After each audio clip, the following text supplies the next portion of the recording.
Welcome to the TokyoDome in Tokyo, Japan, where 55,000 fans are jammed together for Game 2 of the Major League season. The New York Mets look to even the series against Sammy Sosa and the Chicago Cubs.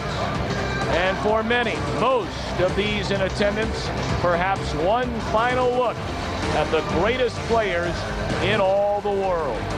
And one of the most historic first pitches thrown out in 1998 by Konishiki, the first non-Japanese person to be Grand Sumo champion, a native Hawaiian. Now you think Fernando Vina's going to hit a pitch by this guy? He's no dummy. 333, Bobby. Some would say that's an ideal playing weight. That is not his weight. Nowhere close to Konishiki's weight. I don't think so. I don't know why Vina didn't bunt on him. I don't think he can field his position. When we return, Sammy Sosa and the Cubs trying to go 2-0 against Piazza and the Mets.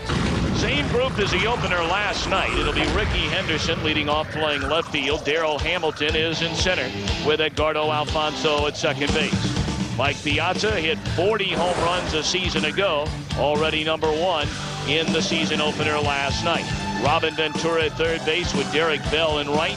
Todd Zeile, the first baseman. Ray Ordonez at short. And Rick Reed, an 11-game winner last season, on the mound. Kyle Farnsworth, a highly touted young right-hander for the Cubs. The Cubs really like this young man's arm. A 23-year-old, a very hard thrower. Good fastball, a good slider. He's still working on a changeup to be more effective against left-handed hitters. I mentioned a very live arm. Usually has very good control. Does have trouble controlling the opposition's running game. But once again, other than Ricky Henderson, perhaps Darryl Hamilton, not much of a running threat on this Mets club. Let's take a look at the Chicago Cubs defensively, led by their four-time Gold Glove winning first baseman, Mark Grace. He put on a show here last night in the field and at the plate. Eric Young made his Cub debut last night, coming over in the trade with Ismael Valdez from Los Angeles. Shane Andrews had trouble defensively, no problem swinging the bat. He homered in the Cub win. Last night, the starting shortstop, Jose Nieves. Tonight, it's Jeff Houston. Ricky Gutierrez still bothered by a strained ribcage muscle. Longtime veteran Henry Rodriguez, again the nod in left field. Damon Buford came over as a free agent from the Boston Red Sox, and he starts in center. Buford had the first hit of a new millennium last night. And slamming Sammy Sosa will take care of business in right. Joe Girardi, originally Cub, now he's back with a team behind the plate, and he's working with Kyle Farnsworth, a 23-year-old native of Alpharetta, Georgia. You get a look at his numbers last season, a rather lofty ERA. Among those 5 victories was a complete game shutout against the Dodgers on August 29th when he allowed only 2 base hits, a broken bat single to Todd Hollandsworth, and an infield hit to Mark Grzelcyk. Retired 17 of the final 18 batters. Once again, the Cubs are very impressed by this young man's arm. Ricky Henderson reached base twice last night, did not steal a base. He had a single in 4 at-bats and also drew a walk. You see his numbers from last year when he had the best on-base percentage of all leadoff hitters in the National League, despite then being 40 years young. Now he's 41 years young. Well, there may be parts of his body that are declining, but his eye at the plate is still very good. He forces pitchers to throw a lot of pitches. First pitch down and in to Henderson, ball 1, and we're underway here at the TokyoDome. 55,000 the attendance last night. Should be right on that mark again tonight. Smokes it fouled, even the count of ball to strike. As you heard Chip Caray mention in the open to the show, a lot of work has been done to the home plate area. Some more clay has been added to the dirt behind home plate. You can see how deep Ricky Henderson's back foot is already in that batter's box. We'll see how the batters come out of that box after making contact. Henderson didn't like the call. 1 ball and 2 strikes. He'll be followed by Darryl Hamilton and then Edgardo Alfonso.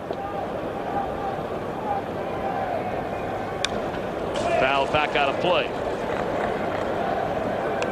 Farnsworth in '99 spent most of the season in the major league, seeing his first big league action during 3 stints on the Cubs roster.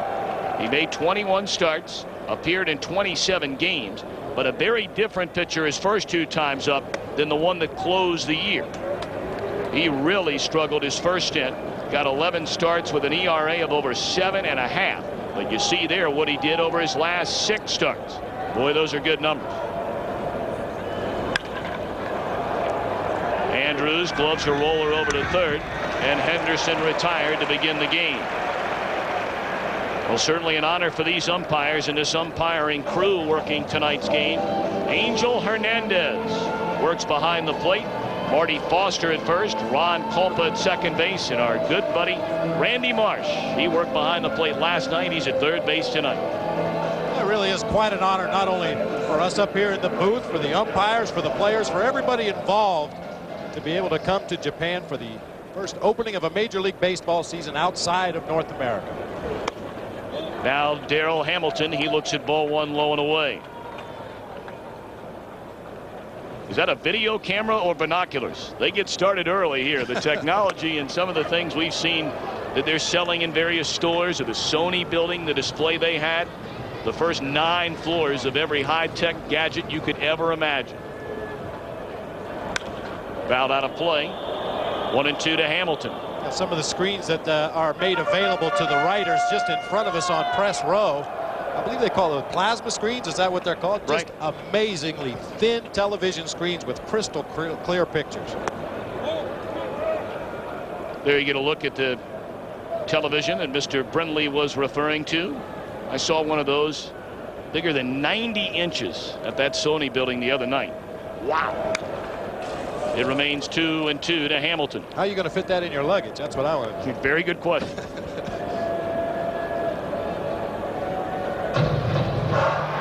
Bobby Valentine out to the ballpark very early today, throwing extra batting practice to Derek Bell before the regular batting practice for both teams. Managers don't do that a lot anymore. Occasionally you'll see a manager come out very early and throw batting practice, but it's become quite a rarity.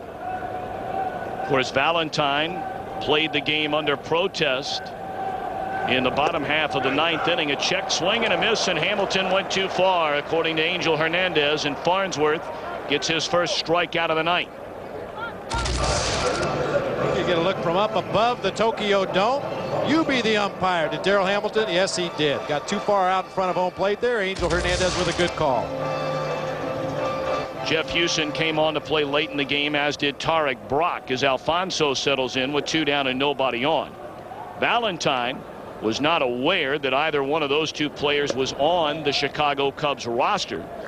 Thus, he played the game under protest with home plate umpire Randy Marsh, and immediately following the game, when he learned that both were indeed on the 25-man Cubs roster, rescinded the protest. But Don Baylor was none too happy about the gamesmanship displayed by Valentine. Well, Bobby has a reputation of employing some gamesmanship throughout the course of games during the last season, most notably against the Arizona Diamondbacks and their Korean right-hander Byung-Hun Kim. And Don Baylor was none too fond of Bobby Valentine's antics last night. In fact, when they introduced the starting lineups, as they do for opening day back in the States where the players line up the third base line, the first base line, the 2 managers, is generally custom anywhere to shake hands. They didn't do it tonight. Game on. Absolutely. And you can certainly understand why there was some confusion on the part of Bobby Valentine. Both teams have allowed several players to come along on the trip to Japan who will not be on the regular season roster. And they did that for the exhibition games. Correct. And those players are in uniform tonight, sitting on the bench observing the game. They aren't eligible to play in the game, but a little bit of confusion on the Met side of the field as to exactly who was on the opening day roster for the Cubs. Alfonso lifts a fly ball down the right field line. Sosa won't catch up with him. It'll stay 3-2 to Edgardo Alfonso.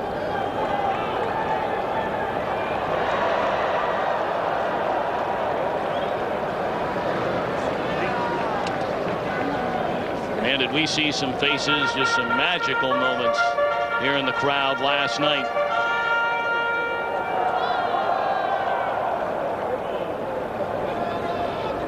Two down, nobody on. 3-2 to Alfonso. And Farnsworth with a payoff pitch. Broken bat, base hit center field. So the inning continues from Mike Piazza.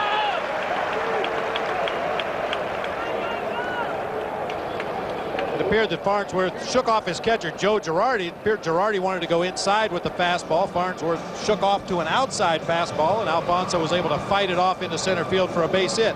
I believe Farnsworth, being a young pitcher, will improve as the season goes on by working with Joe Girardi, a veteran catcher back there.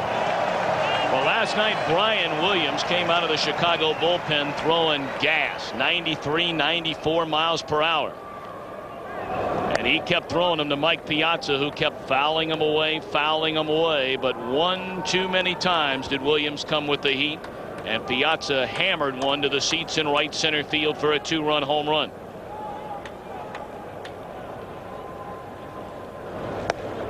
Breaking ball, 2 breaking balls in a row now to Piazza at this at bat. It's all right to throw breaking balls, but he's still 2-0. Another fastball count right here. 2 balls, no strikes. And a bouncing ball at Andrews. He'll go the short way, and that'll retire the side. 1 hit, 1 left. Sammy and the Cubs come to bat in the bottom of the first inning of a scoreless game. Remember that memorable moment last night here at the TokyoDome, provided by and provided for a youngster here in attendance when that little fella's adopted hero from a land far, far away, Mike Piazza, homered in the 8th inning. And for one shining moment, forgotten was the debate as to why the baseball season started in Japan. One time, perhaps the only time, a cynic may say to himself, why not start the season in Japan? Oh, the joy, the innocence, only the smile of a child can give us all. That was a wonderful moment last night. Well, anybody that's a baseball fan has had their hero or the guy you want to see come up with the big base hit to win a game or hit a home run, and to watch that young man rooting for his idol, Mike Piazza, and to see Mike Piazza come through and just the emotions of that moment, it made the whole trip worthwhile. Rick Reed to face the Chicago Cubs, 5-3 winners here last night. Let's look at Don Baylor's lineup tonight. Eric Young to lead it off at second base. Damon Buford in center field. Sammy Sosa. Boy, you know the crowd wants to see him play long ball in this series. He's in right. Mark Grace. Shane Andrews is at third. Jeff Houston gets a nod at shortstop. Joe Girardi behind the plate. Farnsworth on the mound. And the man they'll be facing, right-hander Rick Reed. A lot of people have described Rick Reed as the poor man's Greg Maddux. He features a changeup, a slider. His best pitch, however, a cut fastball along with the sinking fastball. He'll use both pitches on both sides of the plate. Superb control. Basically, throughout his career, he's been a 6-inning pitcher. Starts to show signs of wear and tear after about 90 pitches. The defense behind him, Todd Zeal. Certainly a big question mark now, moving over to first base, replacing Olerud. Alfonso at second. Ray Ordonez, spectacular at shortstop. A winner of 3 Gold Gloves and no errors in the last 101 games. We'll keep an eye on him as Young swings at the first pitch and pops it up. Alfonso drifts into shallow right. 1 pitch, 1 out for Rick Reed. Reed has been a fabulous pickup for the New York Mets. There's no 2 ways about it. A young man who, when he first came to professional baseball in 1988, made the jump from Class A ball to the major leagues with the Pirates, but really was never given a chance, as you look at his numbers last year, to stay in the major leagues for any significant amount of time. The Mets got him as a 6-year minor league free agent in '95. And the last 3 years, he has won 40 games for the Mets. He's perfectly suited to pitch in front of this Mets infield defense as well, Tom. A lot of movement on his fastball, whether it be the sinker or the cutter. Throws the ball over the plate, lets his defense work behind him. You saw the rather high hit total, 163 hits in 149 in the 3rd innings. That's because he does throw the ball over the plate so often.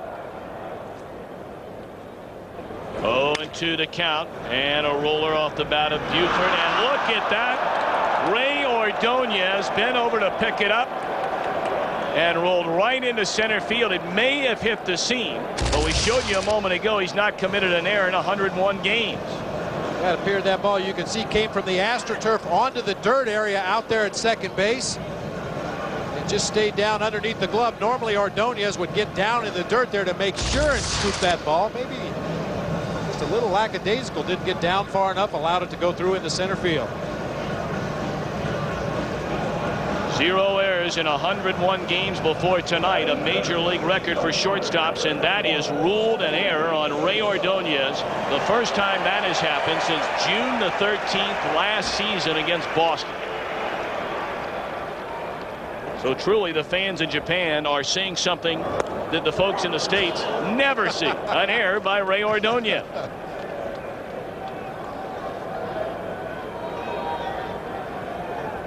Sammy had a good night at the plate last night. 2 hits in 3 at-bats. And Sosa also walked twice in the game. Of course, with the exchange rate, that's only 1/100th of an error. Oh, you're pretty quick with that exchange rate. Inside to Sosa, 1-1. You've got that down now. Well, I don't know. Well, what is the latest exchange? Do you know? I didn't check the papers this morning. As I said last night, it's roughly 100 yen. Now open the paper. It's 106 now. 106? Yeah. There you go. Thank you. Mr. Wall Street. I don't read the financial pages, pal. You might want to think about it. 1-1 to Sosa. We talked about last night. Don Baylor plans on bringing aggressive baseball to the Windy City this summer. A lot of stealing, a lot of hitting and running, and try and generate runs.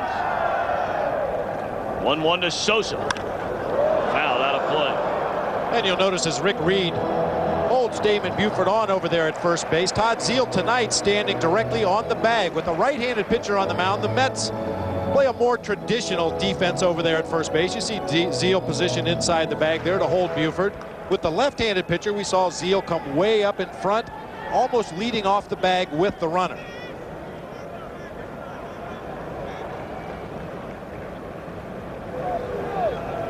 Buford in limited playing time last season with Boston stole 9 bases. On the outside corner, strike 3 to Sosa, and he knew it.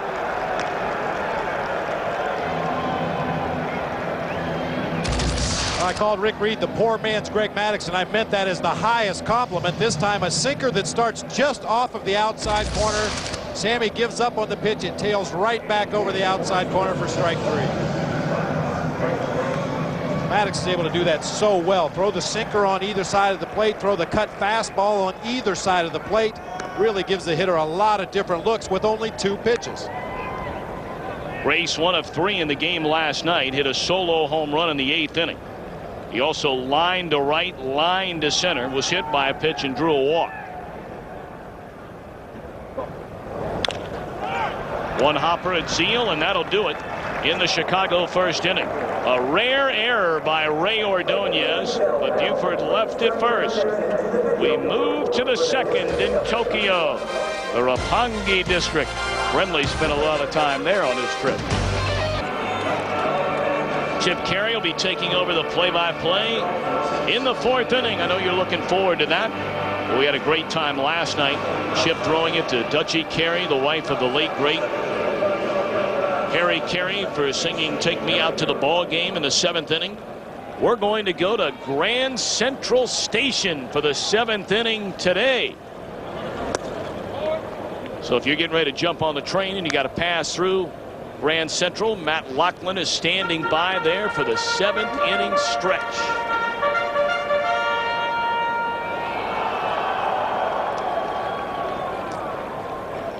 Eric Young looks at a strike, 1-1.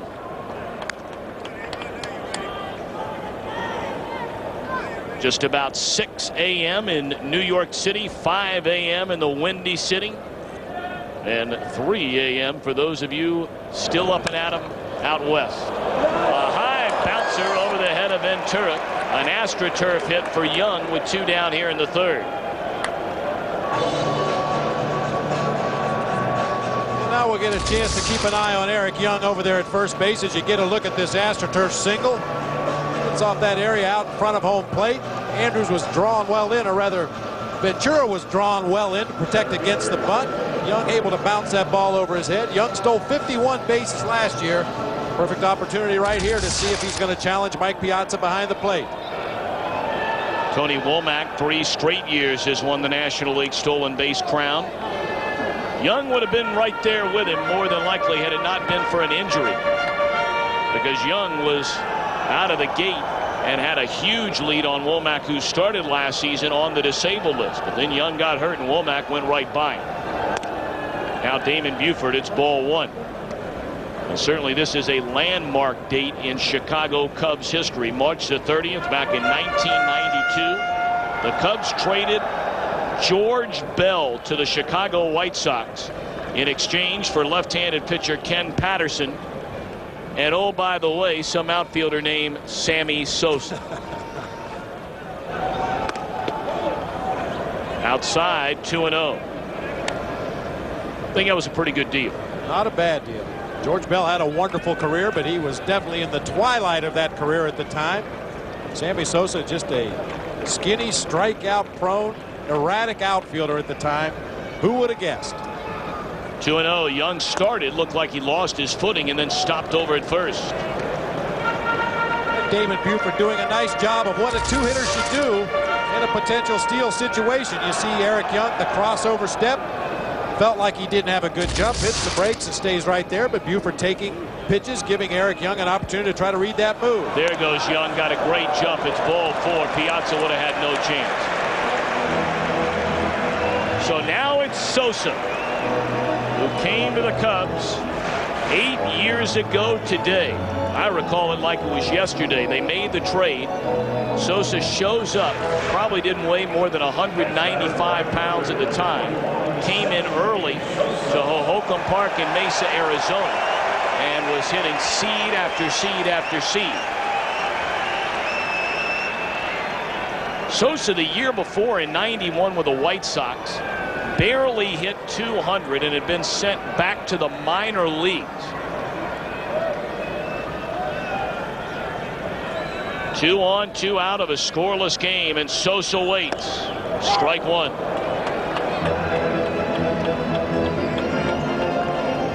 Reed definitely appeared distracted with Eric Young on at first base, throwing 4 consecutive balls to Damon Buford. He cannot afford to be distracted right now. All of his attention and concentration should be focused on that hitter at the plate.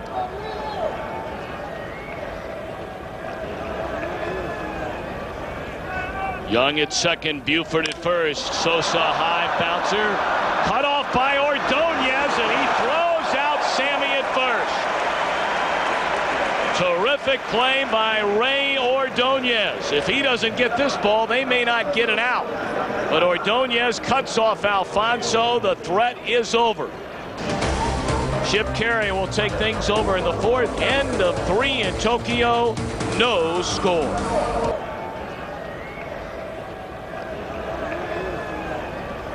So we go to the 4th inning, and Darrell Hamilton leads things off. He struck out swinging his first time up.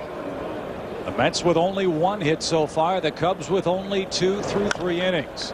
And a chopper over the glove of Andrews. Long throw for Houston. Not in time. Hamilton, good speed, beats it out. So there's the second New York hit. A turf bouncer for Hamilton. Well, we mentioned that the Mets don't have a lot of speed in their lineup, but Darrell Hamilton's certainly one of those guys that can still get down that line and just does beat Houston's throw to first base. Hamilton getting safely out of the batter's box. No slip, no fall. 90 feet through the bag and has himself an infield single. Well, let's not be deceived. I talked with Angel Hernandez a few moments ago about the conditions in the batter's box. Still very slippery. That clay hasn't firmed up as quickly as everyone would have hoped. But Hamilton with good hustle. Legs out a hit. And here's Edgardo Alfonso, who has the other Met hit on the night. Well, you can see as the hitters get in the box and shuffle the dirt around there. It is very, very loose on the top. And between innings last night and also in the game tonight, the grounds crew has come out and tried to tamp down that dirt, make it a little more solid, but so far not a lot of luck. You can see why players are wearing high top shoes nowadays. Gotta get some of those long football cleats. Goodness gracious. I talked with Robin Ventura before the game. He said maybe I ought to wear some of those garden aerating spikes. Yeah, Robin was the one hitter on the Mets that really had problems last night. 2 times going all the way to the ground trying to get out of the batter's box. A ball and a strike. And Alfonso takes low. 2-1. Cubs really counting on this kid Kyle Farnsworth to solidify that rotation. If they can get Kerry Wood back, Ishmael Valdez, Kevin Tapani, John Lieber, and this guy, all of a sudden the Cubs have a very respectable rotation in the Central. A very impressive outing by Lieber last night. You had to come away from that game thinking that the Cubs have really found themselves something special. Guys like John Lieber aren't around very much in Major League Baseball anymore. The guys that are not afraid to throw the ball over the plate, let their defense work behind them. It's a very workmanlike outing last night. Very impressive. Downstairs to Alfonso. 3 balls and a strike. You look at Lieber and you see that devastating slider that he throws. Nice low 90s fastball.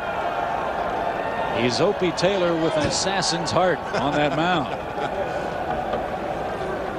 And you're right, Bobby, a real find for the Cubs last year.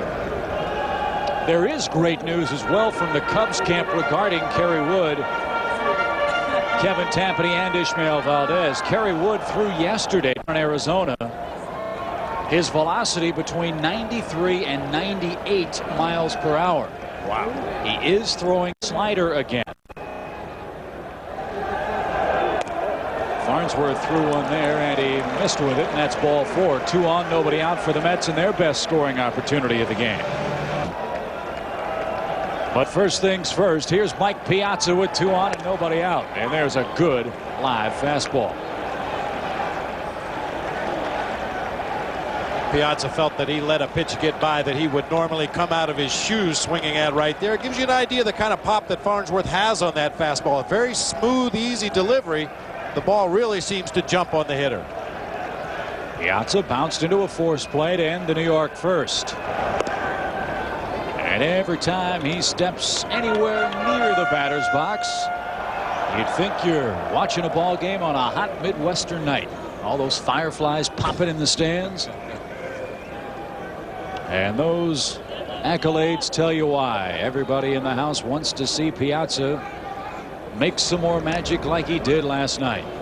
7 consecutive Silver Slugger awards. For those of you that aren't familiar, that's for the best offensive player at each position. I don't think there's any question this guy is the best offensive player at his position in the National League. How long will he remain a catcher, though? You talked about that last night. There are many who say that to prolong his career, a move to first base is going to be inevitable. But I know you respect the fact that he wants to wear the tools of ignorance and be behind the plate day in and day out in New York. Not only that, Chip, but the fact that he's trying to improve on his game behind the plate. We talked about that earlier. John Stern spent a lot of time in spring training trying to refine some of Piazza's mechanics behind the plate, his throwing to second base. We'll get a look at some of those changes later in the game as it progresses. Some of the fans out there may remember Bob Boone and the way he received the ball behind the plate. They're trying to get Piazza to do a little bit more of the Bob Boone style of catching. 2 balls, 2 strikes to Piazza. There's no doubt about it. That is the most difficult position in baseball to play. You have to know your pitchers, the opponent's pitchers, the opponent's hitters. Then you factor in the squatting, the standing, and the punishment you take back there every single day. And then you look at the numbers Piazza has put up and you see why he's so special.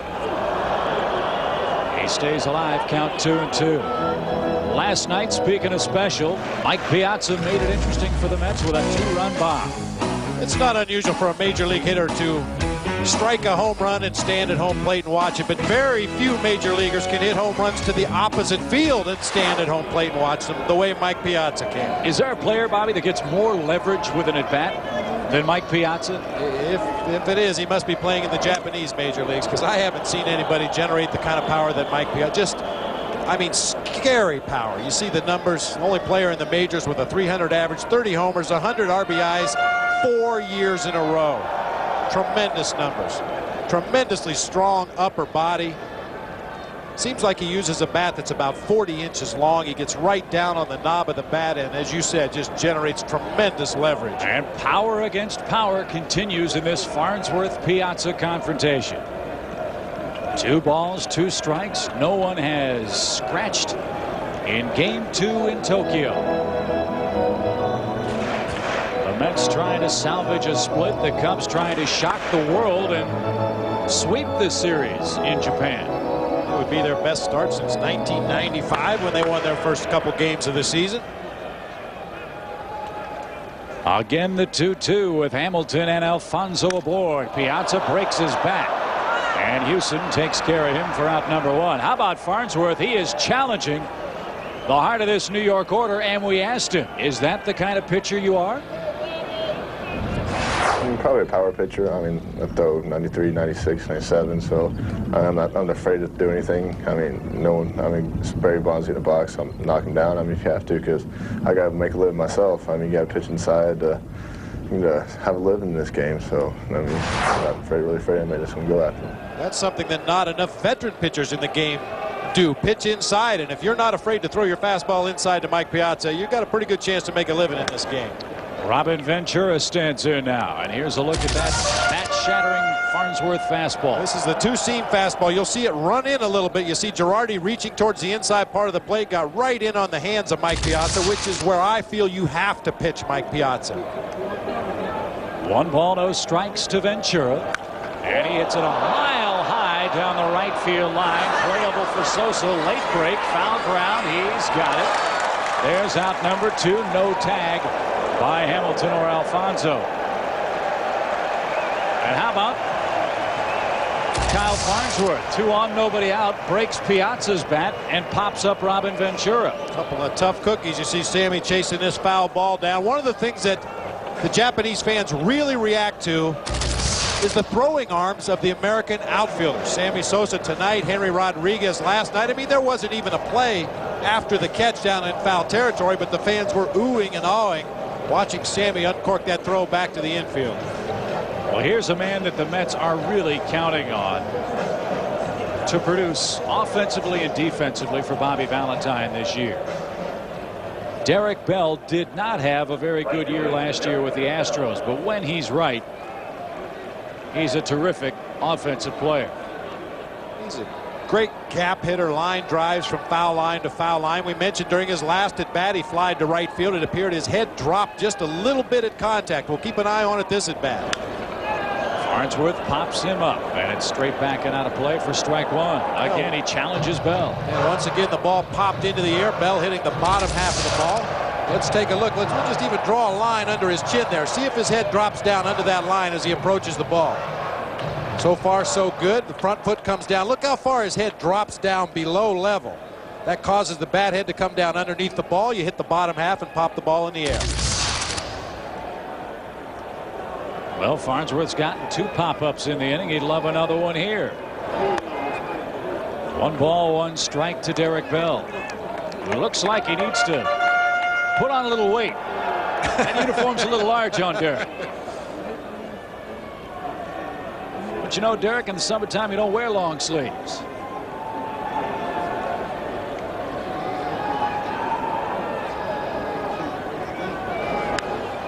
Good cut that time by Derek Bell. You know, I bet before the summer's over, Derek Bell will get nipped by an inside pitch on that baggy uniform.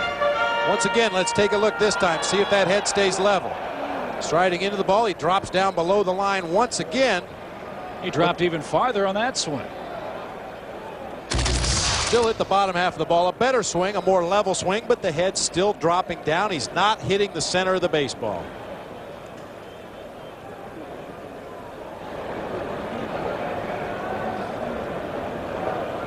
Tough job for Tom Robinson, for any hitting instructor in the major leagues. You've got 15 players to work with. Each have their own idiosyncrasies at the plate. And how about Kyle Farnsworth, Bobby? 2 on, nobody out. 2 pop-ups and a called strike 3. And the heart of the Met order is retired in the 4th. Beautiful night for baseball in Tokyo, and we are scoreless. Well, Bobby, baseball truly becoming an international game. The first Japanese native to play in the major leagues was Masanori Murakami, who threw out the first pitch for tonight's ball game. 54 games with the San Francisco Giants, but he's not the only Japanese to make it to the big leagues. There he is in his prime. Most of them, all of them, in fact, pitchers. Masato Yoshii, of course, Hideki Arabu, Shigetoshi Hasegawa, and of course Hideo Nomo. And you see what is happening in baseball. It truly is going global. 17 countries were on major league rosters last year, most of them from the Dominican Republic. And Bobby, I think we're really starting to move in baseball toward a true international draft, and perhaps someday, maybe even in our lifetimes, a true World Series. It wouldn't be surprising, Chip. So many American players, after they finish their playing careers, going to Australia to coach, going to Greece, Italy, here in Japan. Baseball really is spreading out around the globe. And let's face it, we're always looking for new talent. Yes, indeed, especially on those mounds. I mean, I'll tell you, if there was a good pitcher at the North Pole, the scout would be up there looking at it. 2 balls, no strikes to Todd Zeile, leading off the New York 5th. That's the visiting team tonight. They were the home team last night, and the Cubs beat them 5-3 here in Tokyo. Farnsworth falls behind Zeile 3-0. Farnsworth will throw a lot of pitches. That's normal for a power pitcher, and a young one especially. And on 4 straight, Zeile is aboard, leading off the 5th. An interesting night for Ray Ordonez, who stands in now. His first error in a long time. And I'm sure after the ball game he will say that's a play he should have made. His teammates certainly appreciate how long he has gone without an error, but he comes right back and makes a couple of sparkling defensive plays to bail out his pitcher. See Rick Reed right there to greet him.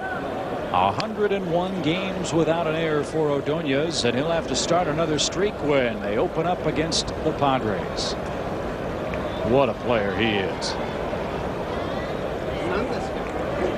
He's bounced out in tonight's ball game, and Farnsworth struggling with that control, misses with ball 1. Age-old question, not just in baseball, Bobby, but any sport. Would you rather have a good offensive team or a good defensive team? Well, the emphasis, at least in the last few years, certainly has shifted to the offensive side. But being a former catcher and believing the old axiom about being strong up the middle, I like to see good defense. It sure takes a lot of pressure off of your offense when you know you're going to stop another team from scoring more than 3. You just have to score 3 or 4 to win. And it gives your pitching staff a lot of confidence as well. They're not afraid to throw the ball over the plate and allow the other team to put the ball in play, because you got a pretty good chance for one of your guys to make a play behind you. I mean, this Mets pitching staff, they have to thank their lucky stars every time they take the mound and turn around and see all the Gold Glovers aligned behind them, or potential Gold Glovers. I mean, that has to make a pitcher's job considerably easier, knowing that there's guys behind you that are going to make the plays. 2 balls, no strikes to the number 8 hitter, Ray Ordonez, here in the New York 5th.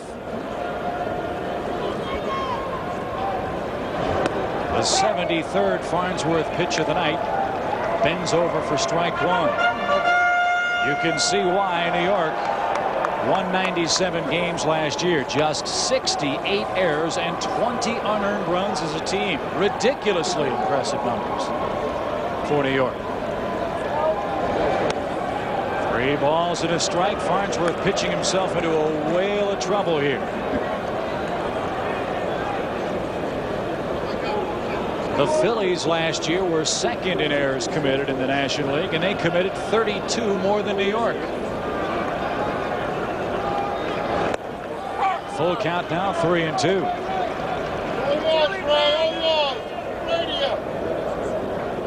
The pitcher, Rick Reed, waits on deck in what's been a brilliantly pitched ball game by both right-handers tonight.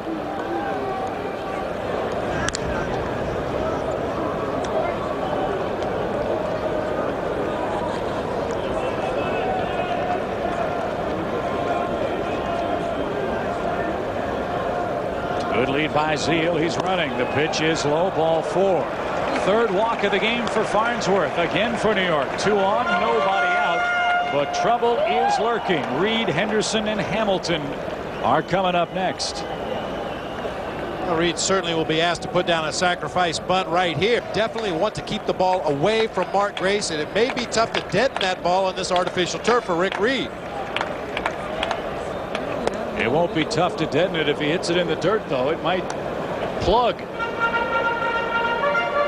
Cubs that time used the wheel play. Shane Andrews charged as well as Mark Grace. Both corner infielders coming in hard to field the bunt.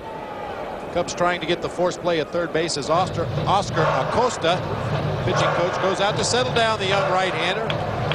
Control has left him here for a little bit in the fifth inning.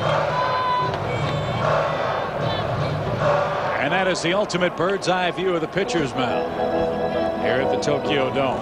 Like bacteria under a microscope there. Yes, very good. Did it.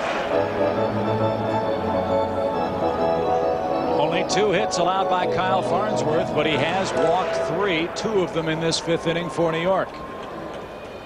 Zeal at second, Ordonez at first. The Cubs pinch in at the corners with Reed in the box. And again, Farnsworth falls behind, and he has done that all night long for the Cubs. And that time the Cubs playing a more traditional bunt defense. Andrews waiting to see if the ball was bunted down the third base line and whether his pitcher could field the ball or not. With Zeal a slow runner at second base, I wouldn't be a bit surprised to see the Cubs go back to the wheel play to try to get that lead runner at third base. It was on. Farnsworth, though, spun as if to attempt a pickoff play at second, so he helped tip the hand defensively on that sequence. Well, many times the opposition's base runners will tell you what bunt defense you want to try to employ, and once again with Zeal's lack of speed at second base, maybe an opportunity for the Cubs to try to get that lead runner. Golden opportunity for New York. Reed lays down a dandy, and Andrews will flip to first. Perfect sacrifice bunt in a close game. Fundamentals are key, and Reed gets the bunt down. Runners second, third, 1 out, and the top of the New York order coming up. And you'll see Shane Andrews staying back, waiting to see whether Farnsworth can field the ball or not. Nobody covering third base at this point, so Shane Andrews comes in, calls off his pitcher, goes ahead and takes the sure out over at first base. Well, we've called him the poor man's Greg Maddux several times in this broadcast, and once again, Rick Reed does something to help himself win a ball game, advancing runners into scoring position for Ricky Henderson in the top of the order. Henderson 0 for 2 has bounced to third and popped out. Farnsworth would love to have one of those plays in this situation. And Ricky pops it up right side. Grace gives chase. Girardi on the run, but it's well into the crowd for strike 1. Shane Andrews even with the bag at third. Mark Grace the same way over at first. They play halfway with Jeff Hewson at shortstop. And once again, the speed of the runners at third base will determine where you position your infielders. A speedy runner at third base, Don Baylor may choose to bring the infield all the way in. A slower runner at third base, you can play him halfway. Give those middle infielders a little better range. This is not a good situation to be in defensively with a blindingly fast runner in Henderson in the box. He can bunt the ball. He can bounce it off the turf. And of course, you know, he's got plenty of pop too. But he's in a quick 0-2 hole. Tremendous movement on this pitch from Farnsworth. The bottom just drops out of that ball. Looked like a strike for about 56 feet, and then where did it go? Second and third, only 1 out for New York. Yeah, through the early going of this game, Farnsworth was throwing a lot of four-seam fastballs up high in the strike zone.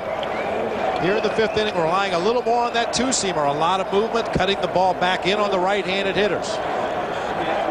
Well, he broke Piazza's bat in the 4th inning with that cutter.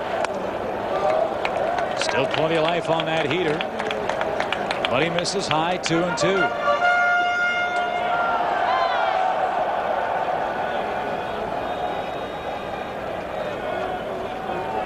If I make it to 42, I hope I'm in as good a shape as Ricky Henderson.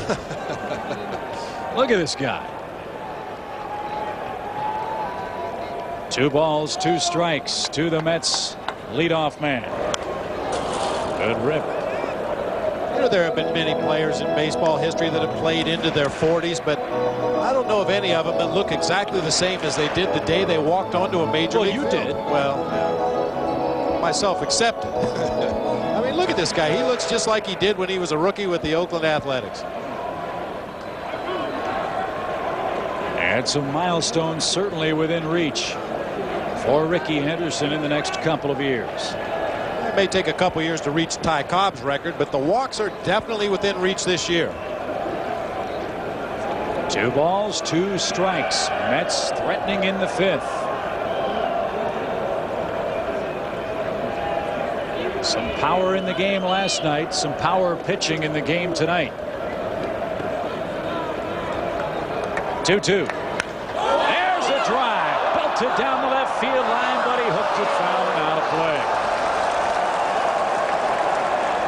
Never before has there been this combination of power and speed in the leadoff spot in Major League Baseball. Oh, we've seen Farnsworth throwing that 2-seam fastball as you see Ricky applying a little body English as Joe Girardi does the same thing behind him. Farnsworth trying to bury that 2-seam fastball inside on Ricky Henderson. Went to the well perhaps once too often, and fortunately for him, Ricky pulled it foul. What a matchup. 2-2 again. And again, it's popped up.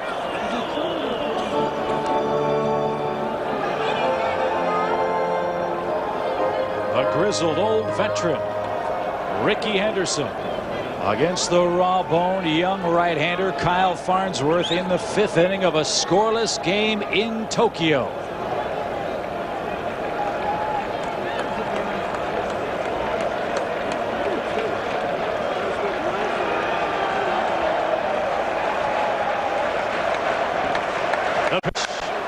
Line drive hammered straight away center. That's going to be deep enough. Damon Buford puts it away. Todd Zeile scampers home, and the Mets have the first run of the game. Sacrifice fly, RBI for Ricky Henderson, and those leadoff walks come back to haunt Farnsworth. It's 1-0 New York. Outstanding at bat by Ricky Henderson, fouling off some tough pitches, getting quicker as the at bat went on. This was a sinker that was supposed to get in on the hands. Farnsworth caught too much plate. Ricky knows that's enough to drive in Zeile. Buford's throw to third base well off the mark, allowing Ordonez to advance to third base. So Todd Zeile scores his first run as a Met. Ricky Henderson drives home his first run of the year. New York in front by 1, and here's Hamilton, who legged out an infield hit his last time up.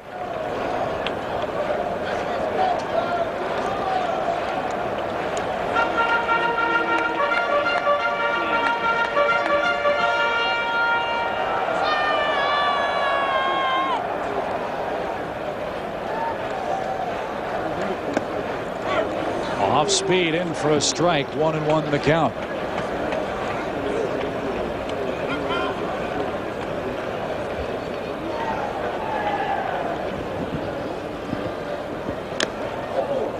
Now 1-2. Farnsworth creeping up toward 90 pitches. He is a very, very strong young man. There you see the pitch count for Farnsworth in this ball game. No kind of limitations tonight. He can go as long as he's effective. Took something off, and Hamilton missed it by a foot. 2 leadoff walks in the 5th, and a Ricky Henderson sacrifice fly scores the only run of the game. It's New York 1, Cubs nothing. Joe Girardi leads it off for the Cubs in the 5th. He bounced out his first time up and wails at the first pitch and pops it out of play. We're going to take a look at Mike Piazza this inning. We mentioned he's been working hard with John Stern. See how his left elbow is outside of the left knee. He's got this knee bowed in. That's much like Bob Boone used to catch in his days with the Philadelphia Phillies, bowing those 2 knees in together. They said he had a lot of problems with that left knee last year. Girardi bounces that through the hole on the left side for a leadoff hit for the Cubs in the 5th inning. Girardi did not have a real good year with the bat last year for New York, but already, Bobby, 4 hits in 2 games for the Cubs. I think Joe Girardi realizes his importance to this Cubs ball club this year. A veteran player that knows how the game is supposed to be played. Very solid, fundamental player. We talked about it last night. Almost like having a coach on the field. Well, here's a chance for Farnsworth to help himself now. Everybody in the ballpark should be expecting a bunt. We'll see if Kyle can get one down. As you saw, not a real good hitter. Not a good hitter, but he can get a bunt down. 1-0 New York. They scored their run without a hit in the top of the 5th. Farnsworth bunts it sharply. Zeal's going to second, throws it into center field. Girardi on his way to third. Todd Zeal took a chance and aired badly, and the Cubs in business in the 5th, 1st and 3rd with nobody out, and I'll bet they wish they had John Olerud on that play. Well, Zeal worked very hard with Keith Hernandez rather, in spring training. You'll see him charging this ball aggressively. He's going to second base all the way. The reverse spin move, the throw to second, pulls Ordonez off the bag. Girardi sliding in hard. We showed you some video last night of Todd Zeal working hard with Keith Hernandez in spring training. Keith Hernandez, one of the more aggressive defensive first basemen in the history of the game. Perhaps Zeal a little overly aggressive that time. Eric Young fouls the pitch away. So Todd Zeal making the move from 3rd to 1st, trying to pick up the nuances from one of the best glove men in the history of the game at first. Slick fielding Keith Hernandez. Boy, it was tough to get a ball by Keith Hernandez. Always able to make the play. Very aware of where he was on the field at all times. And this was down in Florida in spring training. 11-time Gold Glover Keith Hernandez working with the Mets' new first baseman, Todd Zeal. Well, third base in baseball is the hot corner. First base is the hot corner for Todd Zeal this year because the inevitable comparisons to the man who he is replacing, John Olerud, who now plays in Seattle. 2 balls and a strike to Eric Young. Cubs have him 1st and 3rd with nobody out. Well, no question, John Olerud was a very good first baseman, picking pros out of the dirt, making plays when the ball was hit his direction, but he was a very passive first baseman on bunt plays. And as we saw right there, Todd Zeal was not passive, tried to be very aggressive to get the lead runner, but perhaps the aggressiveness ill-placed on that play. Young, double play ball. 4, 6, and 3. Tying run scores, though. Joe Girardi from 3rd on the play. No RBI for Young, and it's a new game for the Cubs. 1-1 is our score. And does Zeal look comfortable yet to you over at first base, New York? Well, not really, and he will get comfortable as the season goes on. Watch the tail end of this play. Zeal was spiked on a play at first base last night. That throw nearly pulls him up high off the bag, but he's able to keep that right toe on, and then you see him dancing off that bag to get out of the way of that runner coming down the line. So bases empty, 2 outs now for Damon Buford, who reached on the Ray Ordonez error, also has walked.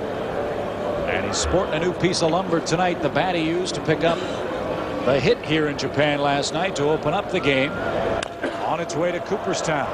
Ordonez charges. Ball finds glove. Leather Larceny. Buford retired. Boy, the more you see that guy play, the more impressed you are.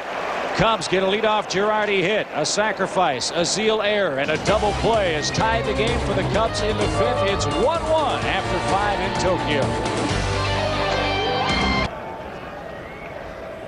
Kyle Farnsworth and Rick Reed in a real dandy duel at the Big Egg, the TokyoDome. 6:45 Eastern time in the morning in the East Coast. And you are seeing a real treat with your breakfast bagel today. A 1-1 affair here in Japan. Alfonso leads things off. He's walked, he's singled. And he leads off the 6th with ball 1 outside.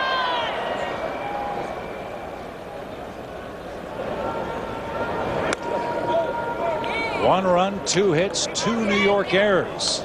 And that's real news. 1 run, 4 hits, an errorless game for Chicago. And the breaking ball dances over for strike 1. 2 balls and a strike to Edgardo Alfonso.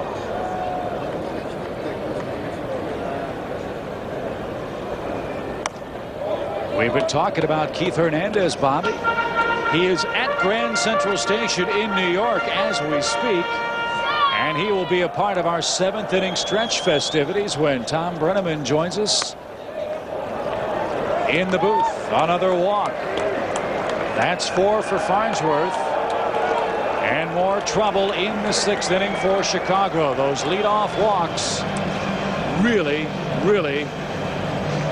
gray the hair of a manager, especially when you have a guy like this stepping up next. Well, leadoff walks are never a good idea to start an inning, but especially when Mike Piazza, Robin Ventura, and Derek Bell are waiting in the wings. You know those guys are capable of exploding at any moment in a ball game. You just do not want to put runners on base ahead of them. Well, what's Piazza thinking now? Farnsworth broke his bat with that two-seam riding fastball last time up. What's he looking for here? I think Mike Piazza consistently is looking for a ball out over the plate where he can extend his arms as he did last night and drive the ball. He's so strong he doesn't have to pull the ball to get home runs or to find gaps. We saw that in batting practice the last couple of days. Oh, good breaking ball from Farnsworth. We saw it last night too when Piazza went the other way for that 2-run homer. Real good slider on the outside part of the plate here. You can see Piazza was made aware of that sinker inside. That front side opens up just a little bit. Takes a very weak swing at a breaking ball just off of the outside corner. 98 Farnsworth pitches to this point. Number 99 still over 90 miles an hour, and he misses with it low. 2-1. Piazza, then Ventura, then Derek Bell in a 1-1 6th inning thriller.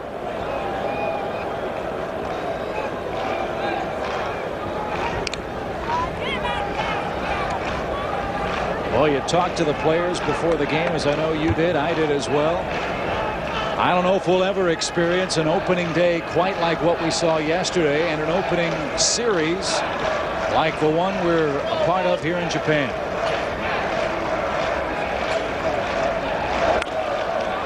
Foul past Cookie Rojas. Count evens 2-2. To a man. The players have all said how much they have enjoyed this experience, and all of us, I'm sure, have been so humbled and feel so grateful to the wonderful hosts, the Japanese people, for the kindness that they have shown us here in Japan. This has been a wonderful treat, and I hope we can come back sometime. The pitch. Piazza stays alive. 2-2.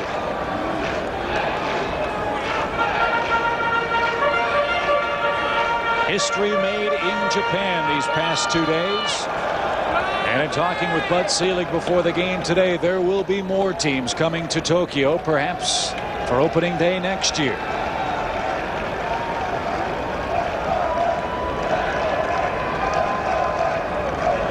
Two balls, 2 strikes. Strike 3 call. Blew the fastball by him. He couldn't pull the trigger. And Farnsworth has his 4th strikeout of the game.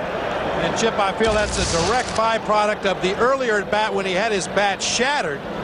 You see Piazza's front side comes open just a little bit. That left hip, watch the left hip open up, trying to clear the way in case Farnsworth comes back with that hard sinker on the inside corner. That pitch is perfectly placed on the outside corner. Piazza has no choice but to watch it go by. Great execution by Kyle Farnsworth, but how about the call by Joe Girardi? Behind the plate, here's Ventura, pop up left side, pretty deep. Henry Rodriguez gives chase, plenty of room. He's got it, 2 down. So Ventura pops out. He's 0 for 3 and 0 for 7 in the series. You made the point earlier, Joe Girardi is going to be a huge part of the puzzle for the Cubs this year. And that will take a while as well. We talked about Todd Zeile and how he will get better and he will feel better about situations as the season goes on. These Cubs pitchers need to get the trust in Joe Girardi to believe that he's going to put down the right fingers, call the right pitches in the right situations. There may be some rocky games during the early going of the season where they shake him off and end up paying the price for it. But ultimately, these pitchers will have confidence in Joe Girardi. Derek Bell digs in. A little looping liner over second. That drops for a hit. Damon Buford cuts it off. Streaking toward third is Alfonso. Good relay. It's a double for Bell. Runners second and third now, 2 out. You talked about Bell being a terrific gap hitter when he's on. He splits the gap in right center, but the Cubs able to cut it off and keep the game tied. Well, Derek Bell, what I would call a slash hitter. Watch him slash this ball into right field, down and away from him. Ball finds a gap in right center field. Edgardo Alfonso, the lead runner, taking his lead off. He sees that ball headed for the outfield with 2 outs, no reason to slow down. Takes a good cut at second base. But as you mentioned, a tremendous relay, getting the ball back in quickly to Eric Young. No chance for Cookie Rojas to even make an attempt to send the runner home. First extra base hit of this ball game, a double by Bell. And now Todd Zeile, a chance for redemption. And you know he's squeezing the sawdust out of the bat handle here. Farnsworth will work off the windup with 2 men down. And he hits Todd Zeile in the arm. So the Mets now have him loaded for Ray Ordonez. We heard Kyle Farnsworth say earlier in the game that he has to pitch inside. He doesn't mind pitching inside.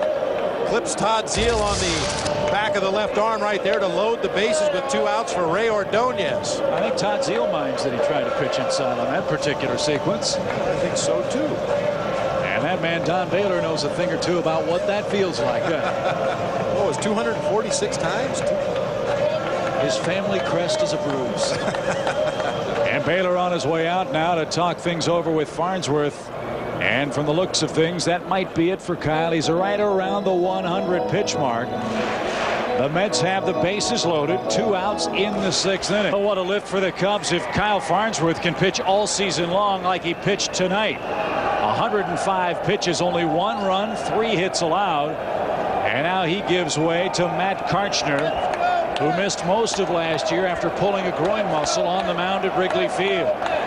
No room to put Ordonez, and Karchner misses with ball 1 high. The Cubs really counting on this guy to help get that ball to Rick Aguilera in the Chicago pen.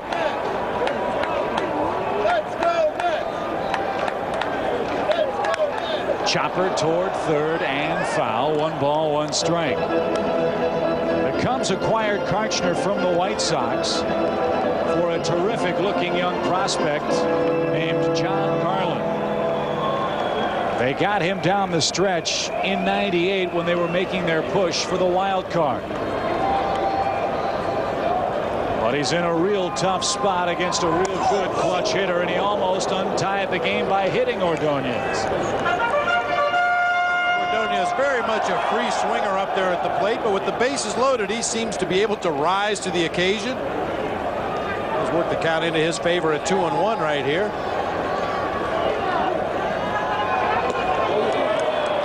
2-2. Looking forkball right there from Karchner. Watch the bottom drop out of this pitch. Ordonez thinks fastball, fastball, fastball. Boom. Big spot in this ball game. 2-2. Bases loaded. A high chopper over the mound. Karchner has it. Throws to first, and he gets Ordonez, and the Cubs escape a bases loaded jam in the 6th inning. On we go to the bottom half in Tokyo. Sammy Sosa will lead things off for the Cubs. We are still tied at 1. Right in the heart of Midtown. Ricky Henderson looks at ball 1. And we've talked about Keith Hernandez and his tutelage of Todd Zeile for the Mets at first base this year, and perhaps he will sing a little "Take Me Out to the Ball Game." 2 balls and no strikes. Boy, he could sing or tune or 2 with that glove of his at first base. 11 times he won the Gold Glove. Henderson chops it foul. Henderson had a marvelous at bat back in the 5th inning. With runners at second and third and only 1 out, he battled and fouled away some tough pitches by Farnsworth, and finally milked it into a sac fly to center field to give the Mets a 1-run lead.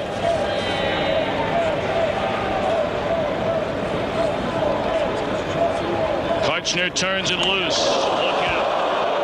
High and tight. And Henderson fortunate enough at 41 years old to still get out of the way.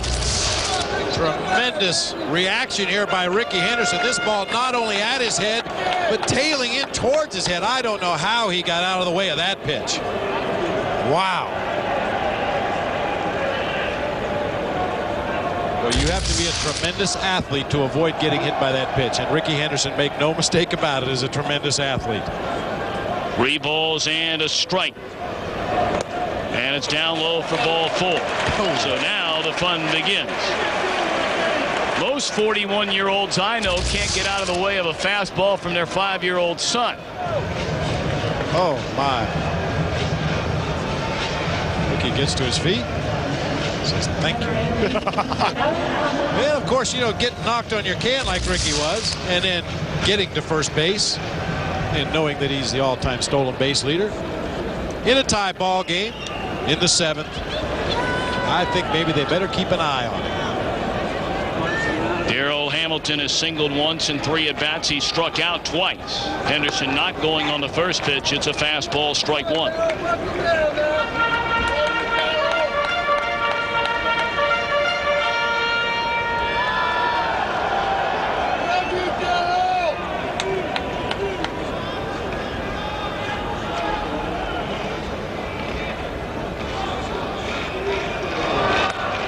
Fastball taken high and away. 1 ball and 1 strike.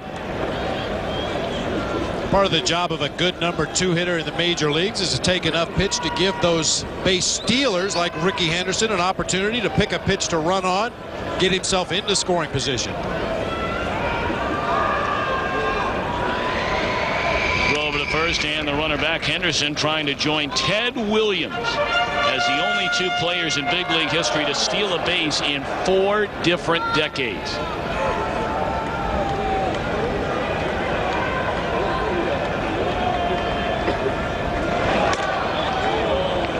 Two and 1. Karshner not particularly quick with his delivery to home plate. He's a big guy, about 6'5", 6'6" out there on the mound. It takes him a little while to unwind. Ricky just trying to time that delivery, get the best possible jump. Got a bigger lead this time. Oh, they caught him, and just getting back is Henderson. Well, that same quickness we saw him use in the batter's box to avoid that neck-high fastball comes into play again. Ricky leaning the wrong way. You'll see him open up and start to move towards second base. The throw comes back to first. Ricky just too quick. Gets back in underneath the tag.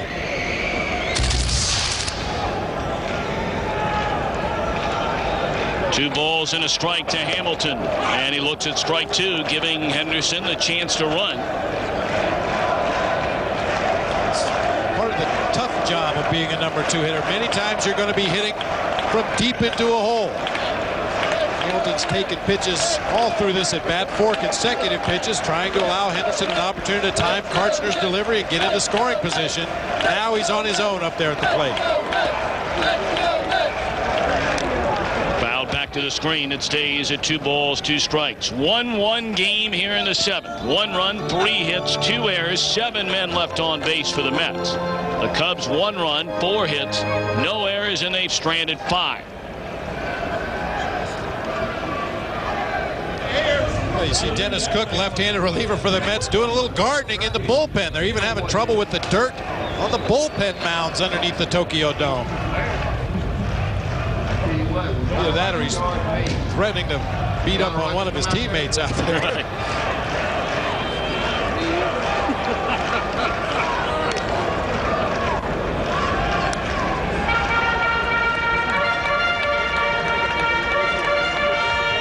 Tending your garden. Then they try to go away. I said, I got to hit the motherfucker. And another throw to first.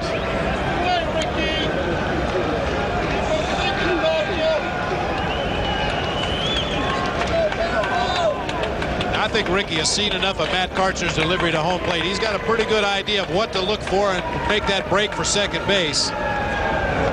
Not going, and a line drive caught by Houston at shortstop. And Henderson able to get back to the bag. Not a smart play by Houston after making the catch. A Terrific play by Grace kept Henderson from going all the way to third. And a tremendous ovation from the fans here at the TokyoDome. They really do appreciate good defensive plays, and this is a great defensive play by Houston. He was cheating a little bit towards second base in the event that Henderson attempted a stolen base. Had to go back to his right, dive and make the play. An ill-advised throw there back to first, and a nice play by Grace on the other end to keep the ball in play. 2 down, Henderson still at first base. And here's Edgardo Alfonso. He has singled and walked twice.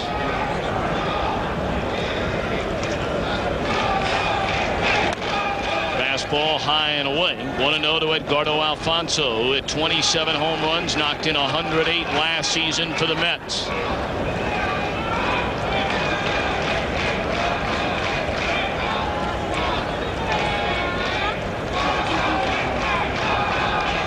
Henderson, a hearty lead. There he goes. Pitch taken high. Throw to second base. Henderson safe at second base. Henderson, his first stolen base of the season. He stole the first one his career when Jimmy Carter was president. Picked a good pitch to run on a breaking ball, an off-speed pitch up high. Joe Girardi gets rid of the ball quickly. Look at that explosion into the dirt as Ricky Henderson accelerates into that head-first slide. Right through the bag and off the bag. Was able to keep his toe on there long enough so Eric Young could not reach back and make a tag after he slid over the bag. 1,335 career stolen bases for Henderson. He's in scoring position with 2 away here in the 7th. 2-0 to Alfonso, and now a bluff throw back to second base.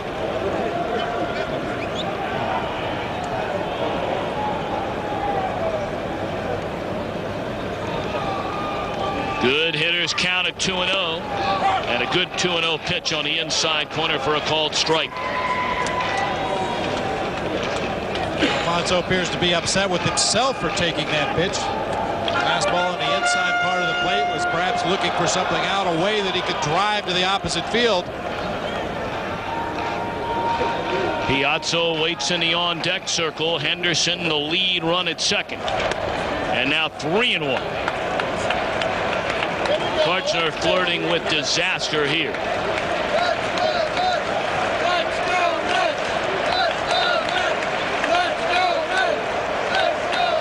Karchner worked out of a bases-loaded jam in the 6th. The lead run at second in the 7th. And it's ball 4, and here comes Mike Piazza.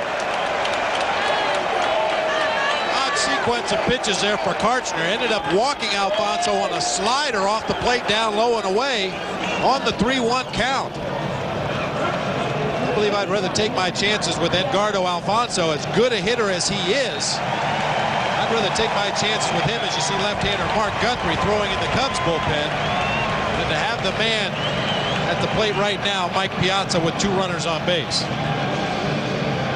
Piazza 2 hits, including a 2-run home run last night. He's 0 for 3 tonight. 1-1 game in the 7th. 2 on and 2 out. Ball 1 down low.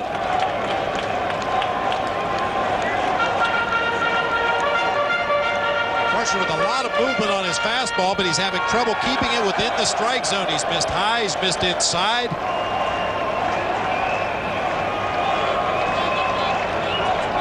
Girardi sets up inside, and Piazza fouls it back to the screen. It was that inside pitch from Farnsworth that jammed Piazza in the 4th inning. And really a double whammy, because it tied him up for a called 3rd strike in the 6th. That's generally considered the way to attack Mike Piazza. Hard fastballs in on the hands above the belt, and then try to get him to chase bad breaking balls out of the strike zone. But you better make sure you get it in there. Any ball left out over the plate, we know what he can do. We saw it last night. Henderson, the runner at second. Over at first, Alfonso with 2 away in the New York 7th inning. Piazza had a good rip at that pitch and fouled it out of play. You can tell he's upset that he missed it. Yeah, that was a pitch he was looking for. A fastball pretty much over the heart of the plate. Joe Girardi was trying to get that ball inside for Matt Karchner and straight out over the fat part of the plate. Piazza only able to get a piece of it and foul it straight back.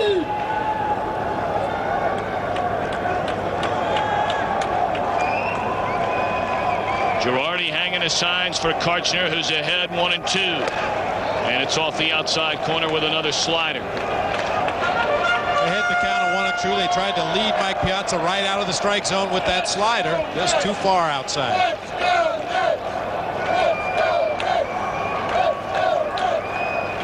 Two on, two out, 2 balls, 2 strikes, and a one-hop pickup by Houston. The force in the inning is over.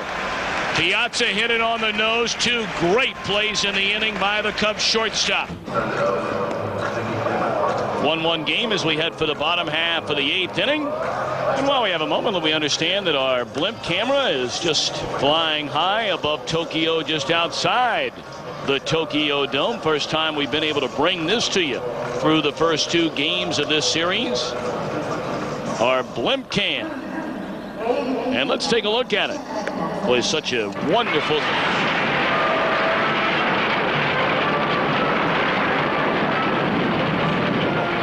He breathes. No. The depth that we sink to. What was that, a lizard on steroids? Oh.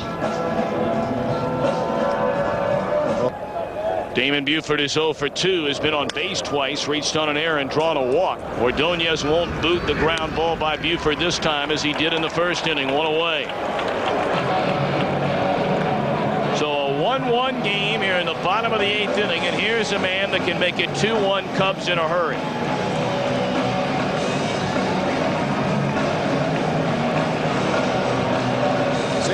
Base hits in the ball game last night, including a double down the left field line, but you know he's got one thing on his mind right now in this at bat against Rick Reed, and that's the same thing the fans here at the TokyoDome are dying to see. March 30th, 1992. 8 years ago today, Sosa traded from the White Sox to the Cubs. He has since hit 307 home runs, and he looks at a strike.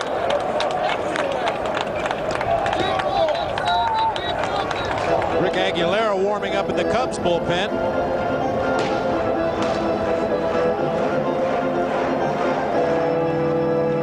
Sosa 66 homers in 98, 63 last year.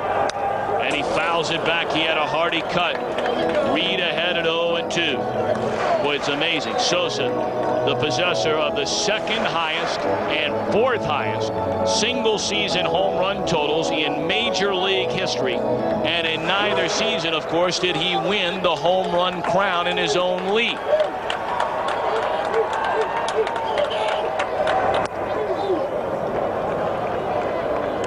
Among Sammy's home runs last year, number 38 came against Rick Reed. As you see, most home runs with the Chicago Cubs. Ernie Banks atop the list.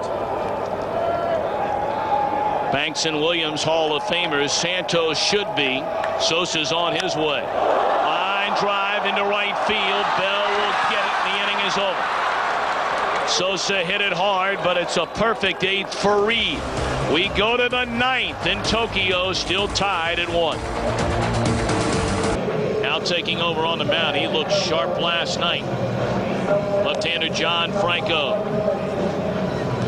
So here we go in the bottom of the 9th. It'll be Grace, Rodriguez, and Andrews against John Franco. Jam shot pop-up. Alfonso's not going to get it. Another flare for Grace. He has 2 of those tonight for base hits. And those hands are buzzing. You know he's going to take it. I'll tell you, good hitters seem to find a way to dunk that ball out there where nobody's playing. Gets jammed with that ball, able to fight it off, muscle it over the head of Alfonso just in front of Darrell Hamilton in center field. Grace on to lead off the bottom of the 9th inning here for the Cubs.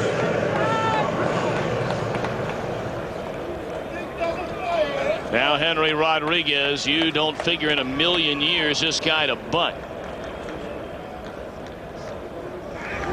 Throw over to first, and a high throw. Play made by Zeal. And once again, the Mets with a left-handed pitcher on the mound have Todd Zeal positioned in front of the runner. I asked Dave Wallace, do they have a designated sign so that the first baseman knows when the pitcher's throwing over? He said that the first baseman has to read the move just like the runner does. doubly tough for Todd Zeile, learning a new position, learning a new pitching staff, and their moves to first base. And again, Zeile until last night had not started a game at first base since 1996. Ball one to Rodriguez. Swing and a miss. Many have felt through the years that left-handers actually hit Franco better than right-handed bats.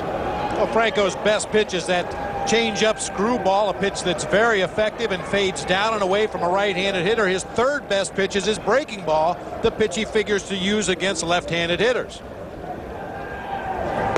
Good fastball there from Franco. Paints the outside corner. 1 ball, 2 strikes.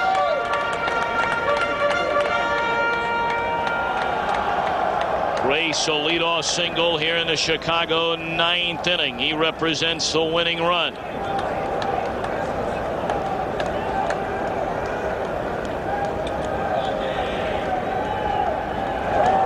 Strike 3 call.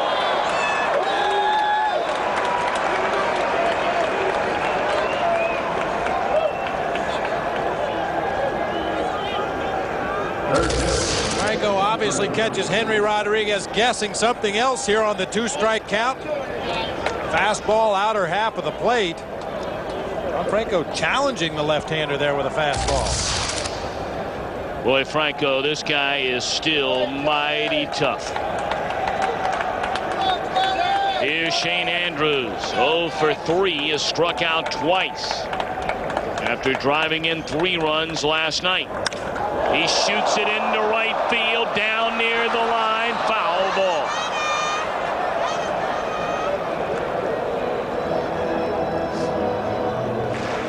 Cubs batting, and a good morning to those of you back in the United States. 8 o'clock in the morning. Back in New York City, Tom Brenneman, Bob Brenly, Chip Carey, and our entire Fox Sports Net crew. Last night, the Cubs won the season opener by a final count of 5-3. Pitchers duel tonight. The teams have combined to score 2 runs on a total of 8 hits. And one of the runs it scored, the Cubs' only run in the 5th, an unearned run against Rick Reed. Mark Grace has started the 9th with a single. 1 out later, it's Andrews, and the 0-1 pitch is strike 2.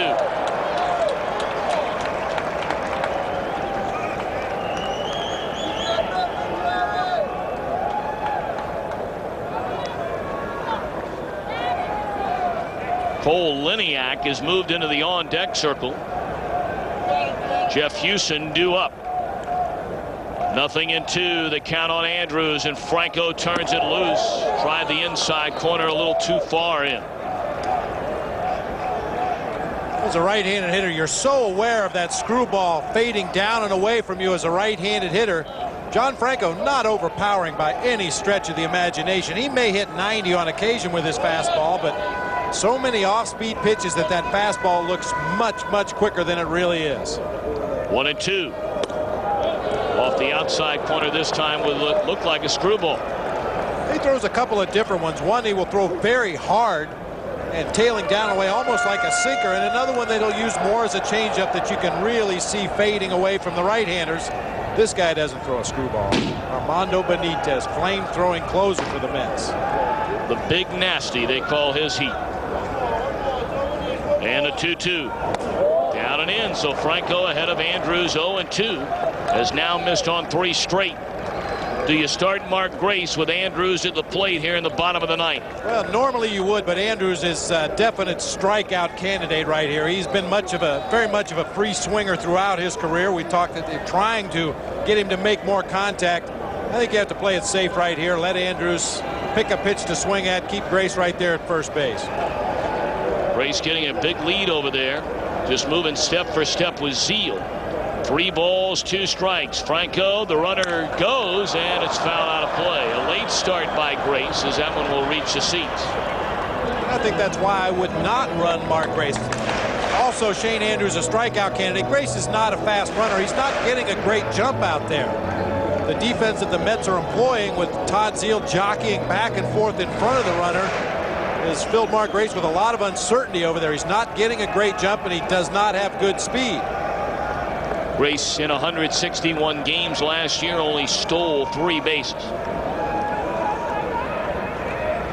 We'll see if he's running again. 3-2 with 1 out. Andrews waits. Franco a look over, and the runner going is inside, ball 4. So Franco, who is ahead of Andrews at 0-2, walks him, and the winning run is at second base.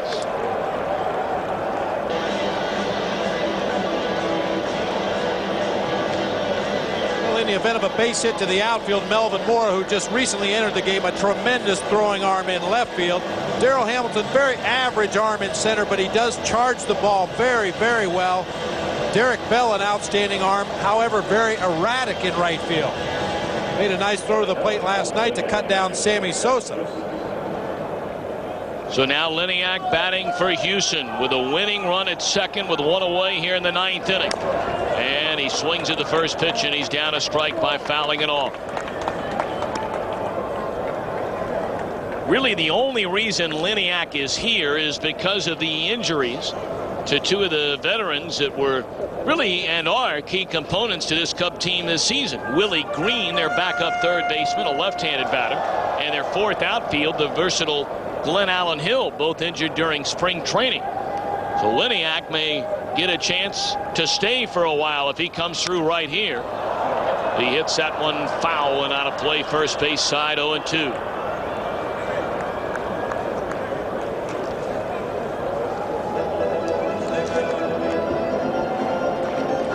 John Franco gets ahead in the count 0-2. He becomes a much more dangerous pitcher. He's able to use that screwball out of the strike zone, push right-handed hitters off the plate with that fastball.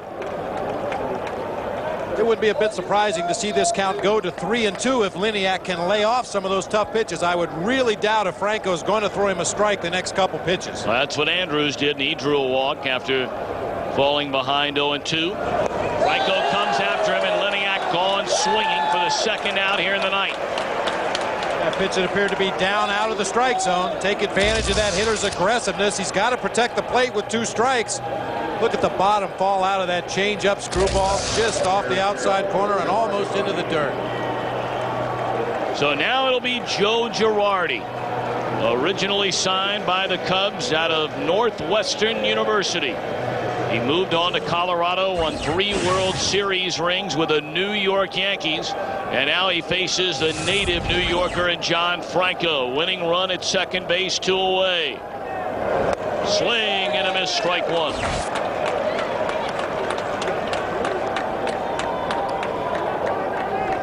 Ray started the inning with a single. An out later, Andrews drew a walk. And now with 2 gone, it's Girardi with a chance to win the game for Chicago. Grace does not run well at second, and Bobby told you about the outfield arms. 0-1 pitch. Roller up the third baseline, foul. 3rd straight hitter. Franco's jumped in front, 0-2.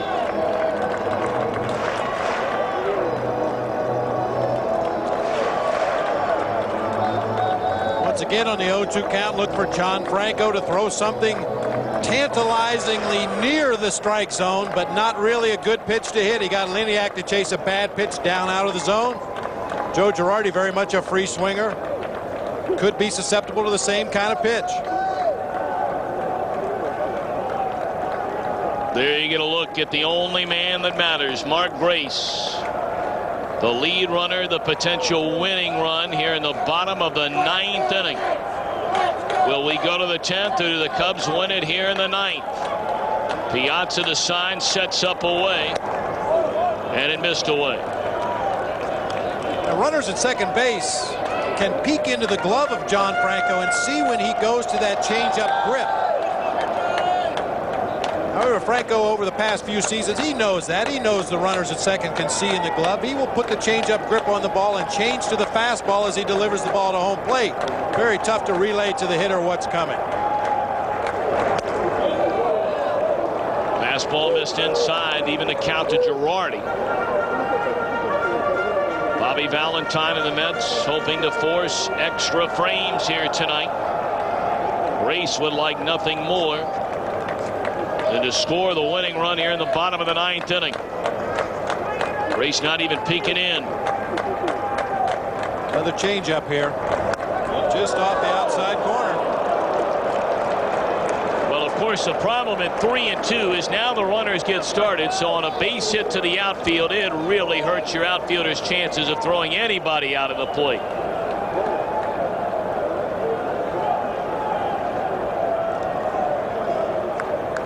Race the winning run at second. 2 down, last of the ninth, 1-1 game. John Franco against Joe Girardi.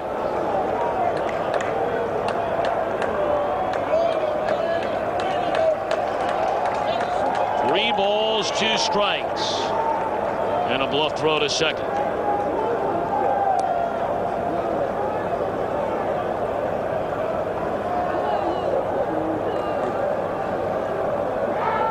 Both teams scored in their halves of the 5th. Franco trying to strand Grace right there at second base. Change up once again. And a roller off the end of the bat down to Zeal. We're headed for the 10th inning. Our first extra inning game of the 2000 season. The Cubs leave 2. They've stranded 7 on the night. And at the end of 9 in Tokyo, the Mets and the Cubs deadlocked at 1. Bottom half of the 10th inning, the Cubs coming to bat against a new pitcher, Turk Wendell. Of course, when you think that a home run ball could win this game, the 2 names that come to mind immediately, both in the States and here in Japan, Henry Aaron and the great Sadaharu Oh. They squared off in a home run hitting contest in 1974. Oh, the left-handed swinger, who in his career hit 868 home runs, 113 more than Aaron. But he didn't hit more than Hammer and Hank on this day. Aaron won it 10-9. Here you see the career batting records. Major League Baseball, Japan Major Leagues comparison. Hank Aaron, the home run leader. Sadaharu Oh, we just mentioned. Hits, Pete Rose. Isao Haramoto, 3,085 hits for the Japanese big leaguers. Cal Ripken's consecutive game streak will stand anywhere. Yes, indeed. Jeff Reed will bat to begin things against Turk Wendell here in the 10th inning. Wendell, another outstanding season for the Mets out of their pen in '99, worked in 80 games. So Reed went 8, Franco went 1, and now it's Wendell. There's strike 2.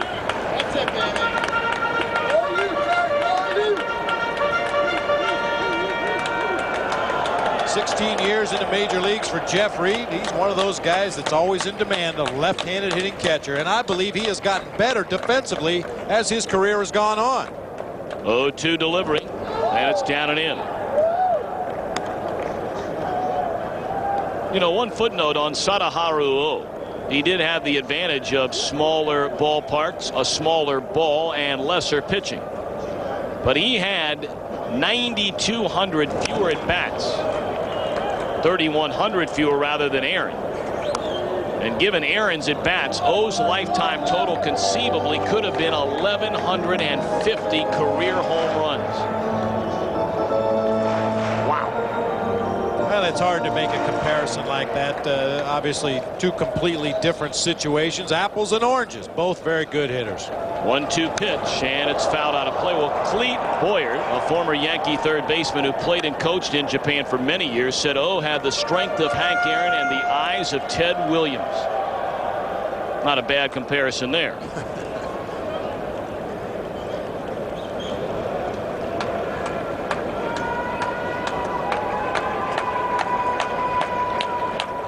Lee with a foul ball.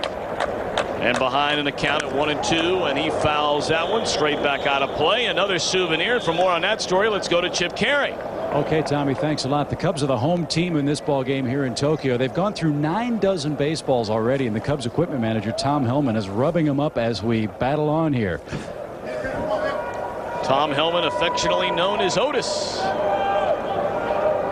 busy at work, trying to get more baseballs ready as we march on to the bottom of the 10th inning here in Tokyo. 2-2 now to Reed. He'll be followed by Young and then Damon Buford.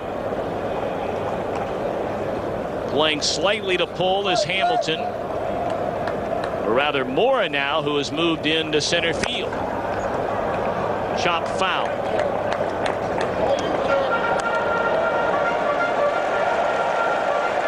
Jay Payton has stayed in the game to play left. He batted for Hamilton, and Mora moves from left field to center field. There you get a look at Payton.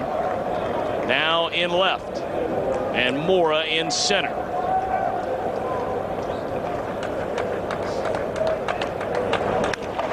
Hammered down the right field line, foul.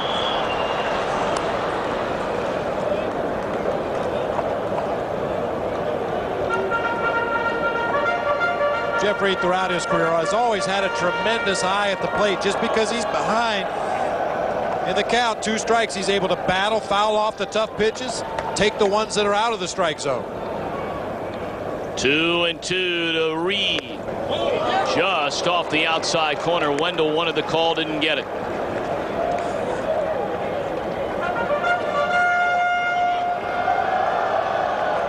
Bobby Valentine and the Mets hoping to extend this game to the 11th inning. And there's ball 4, and Wendell can't believe that one was called a ball by Angel Hernandez. A slider that started just out of the strike zone, appeared to be up high a little bit. Take another look at it here. I mentioned Reed with a great eye at the plate. Which appeared to maybe nip the outside corner, perhaps called high by home plate umpire Angel Hernandez. Jeff Reed has done his job, find a way to reach base here in extra innings, and he'll give way to a pinch runner, Tarek Brock. Brock on to run for Reed. And yes, the Cubs are carrying a third catcher should they need to go that route. Girardi's still in the game right now. Izzy Molina, and that one bunted beautifully by Young. Piazza throws him out. And for the second straight inning, the Cubs have the winning run at second base. Well, you can understand why Bobby Valentine is pacing around and going down to get a drink of water. Granted, it's only the second game out of a 162-game schedule. But you hate the thought, if you're Valentine and the Mets, of starting the year 0-2 against a team you're supposed to beat. Especially with expectations the way they are with Mets fans back in the Big Apple. This is supposed to be the year the Mets make big noise in the postseason, and to start the year 0-2 against a, on paper, inferior team would certainly have a lot of people scratching their heads back in New York. Brock the winning run at second, and Damon Buford the batter. He looks at a strike. Slider on the outside corner from Wendell. Sammy Sosa hoping for a chance on deck. Of course, it'd be A-OK by Sammy to say, no problem. We'll wait until we get back to the States for me to bat again. Popped up behind the plate, Piazza with room. 2 down in the inning, and Sosa will hit.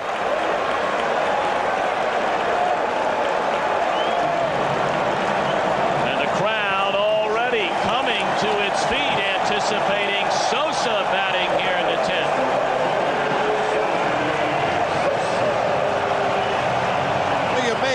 Why not walk Sammy Sosa here with first base open, 2 outs in the inning? But I feel Turk Wendell, with that nasty slider that he features, has a better chance of retiring Sammy Sosa than the contact hitter Mark Grace, a left-hander waiting in the on-deck circle. Although Mike Piazza's got the arm up, they're going to walk him. Wow, this is a surprise. And some at home may be saying, what do you mean surprise? This is one of the premier sluggers in the game.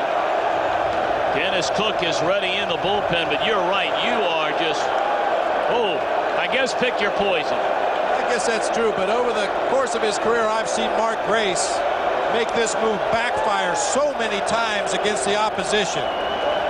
Lefty-righty makes no difference to Mark Grace. Dennis Cook is warmed up and ready to go for the Mets, and I'm sure we'll see him come on to face Mark Grace. So there's ball 4 to Sosa. Grace against left-handed pitching in his career, a .295 average. Against right-handed pitching, .307. A left-hander will be brought on. Dennis Cook from the bullpen. Bottom of the 10th, a 1-1 game. Bottom of the 10th inning, a 1-1 game between the Mets and the Cubs. Chicago with a winning run at second base, and now Dennis Cook appearing in his 500th major league game, is brought on to face Mark Grace. And if you're wondering how has Mark Grace done against the left-hander in his career, he's 1 for 7. Not many pitchers in the game have had those kind of numbers against Mark Grace. 2 for 3 in the ball game tonight. Cook features a fastball that he'll cut. He'll sink it in on the lefties. Big breaking ball, also a changeup. He figures to use that breaking ball against Mark Grace in this situation. Cook was not sharp here in the game last night. He pitched an inning and a third and gave up the 2-run home run to Shane Andrews.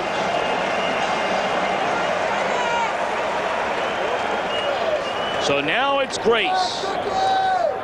One of the heroes for Chicago last night could be the hero in game 2. Tarek Brock, the winning run at second base with 2 away here in the bottom of the 10th inning. Grace waves a bat a couple of times, and Cook a check of the runners, and now turns it loose. Fastball in, 1-0 to Grace.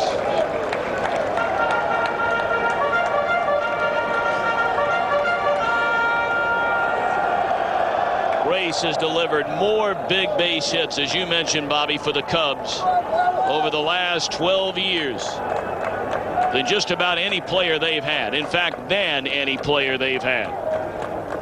1-0 pitch. Fastball high, and he has a count in his favor. 2 balls, no strikes. And you're forced defensively to play Mark Grace straight up all the way around. He's capable of hitting the ball from foul line to foul line. He figures to give a little bit against the left-handed pitcher, probably looking to shoot a ball to that opposite field. 2-0 winning run. Brock at second takes his lead. 3-0. Grace faced the left-hander Franco in the 9th and had a single. Oh, it gets away from Dennis Cook, chases Grace off the plate once again. 3-0. I wouldn't be surprised if Mark Grace has the green light here. He's got such a tremendous eye at the plate. We'll look for one pitch in one location. If it's not there, he'll take it. 3 balls, no strikes to the Cub first baseman. And there's ball 4. They're loaded for left-handed batting Henry Rodriguez.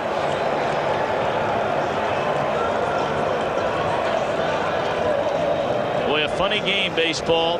The Cubs bullpen, much maligned. They have been unhittable, literally unhittable tonight. The Mets bullpen, one of the best in all of baseball, and they have had a rocky 2 days up until tonight. Although they've been in trouble a couple of innings tonight. Franco, now Wendell, and Dennis Cook. The winning run 90 feet away as Baylor and the Cubs try to go to 2-0. Rodriguez waits. Line foul.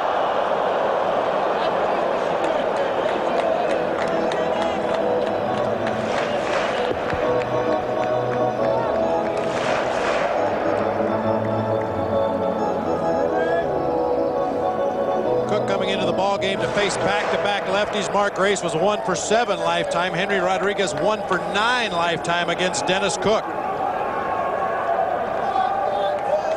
1-1 game, bottom of the 10th, winning run at third. Bases are loaded with 2 away, and Cook delivers. Oh, he pulled the string there, and Rodriguez way out in front. 0-2.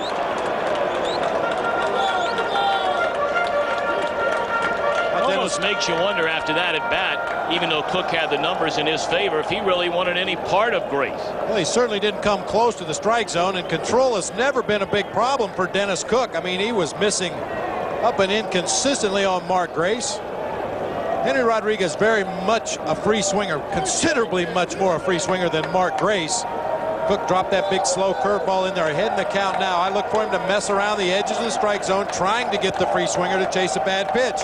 Now it falls on Mike Piazza to make sure that breaking ball doesn't get in the dirt and get by for a pass ball. 0-2 pitch to Rodriguez, and here it comes. Fastball just off that outside corner. 1 ball, 2 strikes.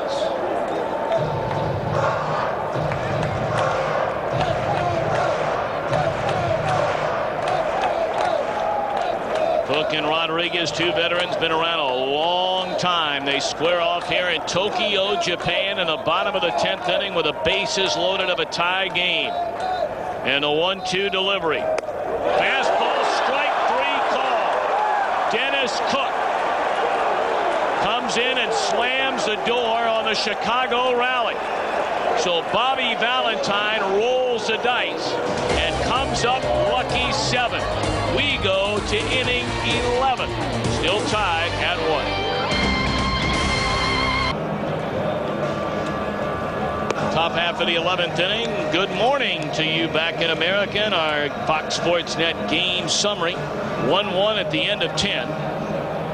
A total of 8 hits by the two teams in the game. The only extra base hit came off the bat of Derek Bell. That was way back in the 6th inning. In fact, that's the last New York hit, period. The Cubs only 1 hit since the 5th. That was a single by Grace leading off the 9th. Rick Reed, terrific work as a New York starter. 8 innings, 4 hits, 1 run, and unearned run.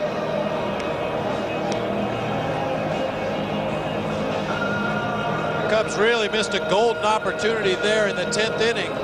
Getting very thin on the bench over there. They have one left-handed pitcher, Andrew Lorraine, left in the bullpen as Danny Young, a left-hander, takes over for the Cubs. 2 right-handed hitters left off the bench. The Jose Molina, the third catcher, Ricky Gutierrez, who's injured. He can play, but he's definitely hindered. Bobby Valentine, on the other hand, has Matt Franco, his best left-handed pinch hitter, available off the bench. Kurt Abbott, Benny Agbayani, Todd Pratt. Robin Ventura looks at a strike for Danny Young. This is his major league debut. Selected from the Pirates organization in a minor league Rule 5 draft in '97. A native of Smyrna, Tennessee. 1 ball and 1 strike. He was added to the Cubs 40-man roster during the offseason after recording a .349 ERA in 2 seasons in the team's minor league system. On the ground at the shortstop, Nieves. 1 away, and Ventura still in search of his first hit of this season. He has not had good swings at the plate.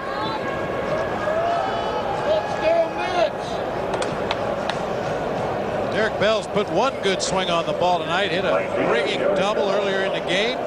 The only extra base hit in this ball game. Bell is also fly to right, struck out looking in the 4th inning, grounded to short in the 8th.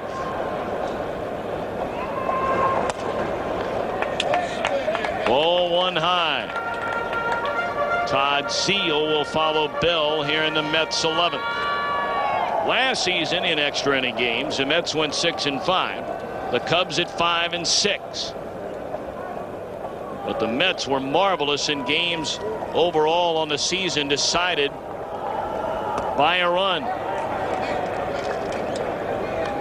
They went 27-19, and in games decided by 2 runs or less, 40-29. A lot of that has to do with their bullpen.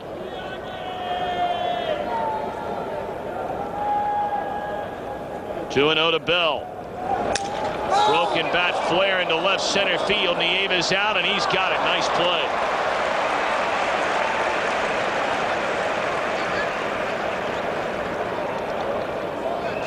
This is our first look at Danny Young in this 2000 season. He appears to have a very live arm himself. He gets inside on Derek Bell here, breaks his bat, little floater out behind shortstop. Nieves stays with it all the way, backpedals the last couple of steps, and makes a nice catch. When it really appears that Derek Bell is soul searching a little bit, and we're only in the 2nd game of the year. He's walking back into the dugout and shaking his head and kind of questioning everything he's doing right now at the plate. It looks like, Bobby. There's strike 1 to Todd Zeal. You know a lot more about that than I ever would. Well, I'll tell you, when you're a hitter at the plate and you just can't find that comfort zone, you're a little bit late on the fastball, you're out in front of the off-speed pitches, it can be a very confusing time, and you just hate to see it happen early in the season. Dig yourself a hole that's very hard to get out of. You know, the thing was, we were always told early in our career the first 100 at-bats of the season is where you want to really get a good base going, and all these guys are struggling right now to try to put some numbers on the board, get some consistency in each plate appearance, something to build on. 2-1 on Zeal. Of course, those pitchers don't want to let you do that. We brought it up earlier. The Mets counting so very much on Derek Bell in right field this season. They're not going to come out and say it to put any additional pressure on him. There's enough of that already. 2-2 on Zeal. But he's a guy they have to have produce, or they can go from a team who's expecting to go to the World Series to a team that may not make the playoffs, because there is very little offense in that New York outfield from a power production, run producing kind of situation. Zeal a bouncer, and it's under the glove of Nieves, and the Mets have their first hit since a double by Bell in the 6th inning. Zeal, a former Cub, chatting things over with his one-time teammate Mark Grace at first, and now Ordonez about. He takes ball 1 down low. The last threat the Mets had in this game came in the 6th inning when the bases were loaded with 2 out. Matt Karchner came on and retired Ordonez on a one-hopper back to the mound to end the inning. 2-0.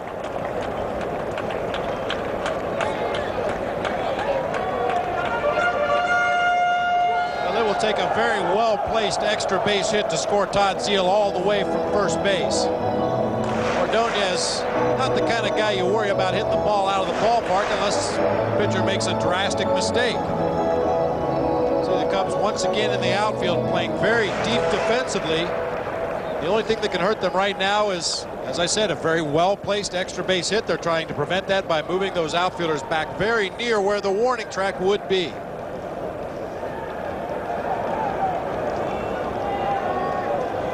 Danny Young making his major league debut. The pause and the pitch. Ball 3 to Ordonez. Melvin Mora waits in the on-deck circle.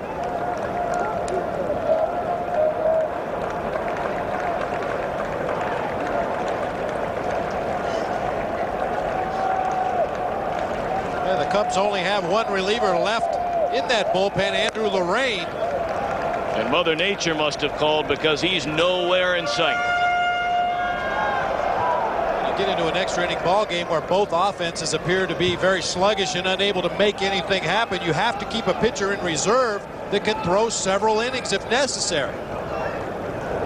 And there's ball 4 to Ordonez. So now the Mets have the go-ahead run at second with 2 gone here in the top half of the 11th inning. Melvin Mora last season tore it up in the spring when he hit .421. He was the Mets' top rookie in their training camp in '99. Started the season in the minor leagues, was up and down 3 times. Had a huge hit in the 9th inning and scored the winning run on a wild pitch, the wild pitch they'll remember in New York, in the Mets' 2-1 win over the Pirates at Shea Stadium on October the 3rd, which kept their playoff hopes alive, eventually forcing Cincinnati into a 1-game playoff to advance on to the division series.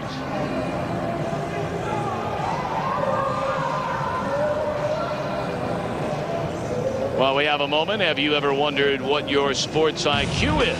Well, be sure to check out Sports Geniuses, weeknights at 6 and 11 on Fox Sports Net, the new nightly game show that puts your sports knowledge to the test. Sports Geniuses, hosted by Matt Vasgersian, only on Fox Sports Net. Now Melvin Mora with a winning go-ahead run, at second base.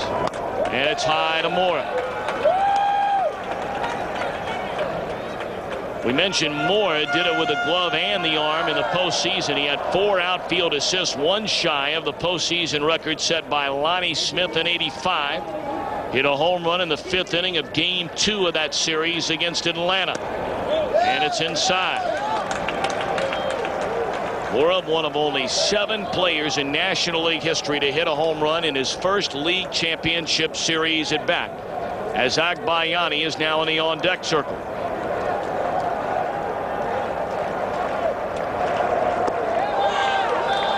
Balls and no strikes.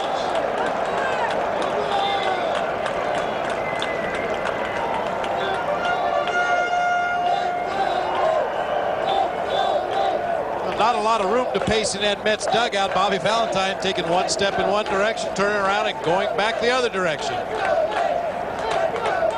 3-0. And Morrow looks at a strike.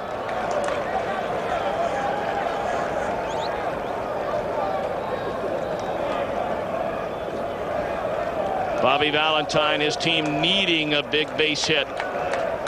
They scored their lone run back in the fifth. 3-1 pitch. And there's ball 4, and the bases are loaded for Benny Agbayani.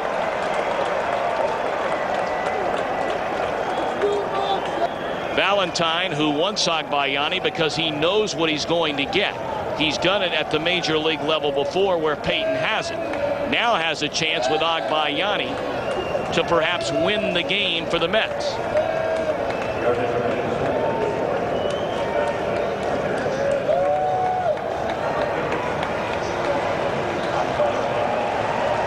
Seal at third, Ordonez at second, Melvin Moore at first with 2 away. 1-1 game in the 11th. And Young works out of the stretch. Agbayani looks at ball 1.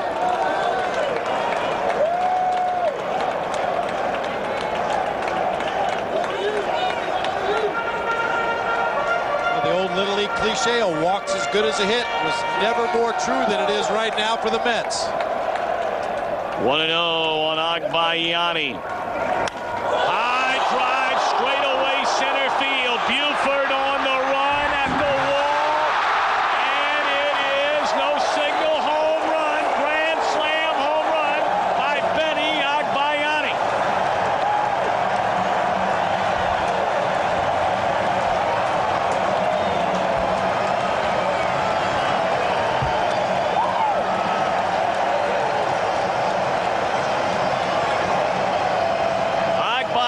Letting the Mets brass know he likes New York more than Norfolk, Virginia.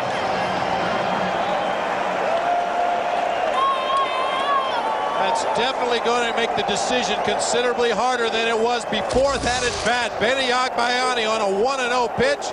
The high leg kick reminiscent of Sadahara.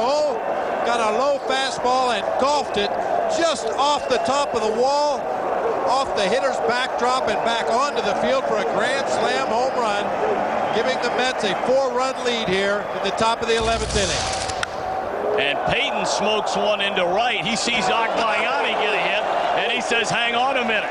And he doubles off the wall and right. Benny Agbayani, 28-year-old native of Honolulu, Hawaii, who hit 14 home runs last season for the Mets. And a huge home run, grand slam here in the 11th.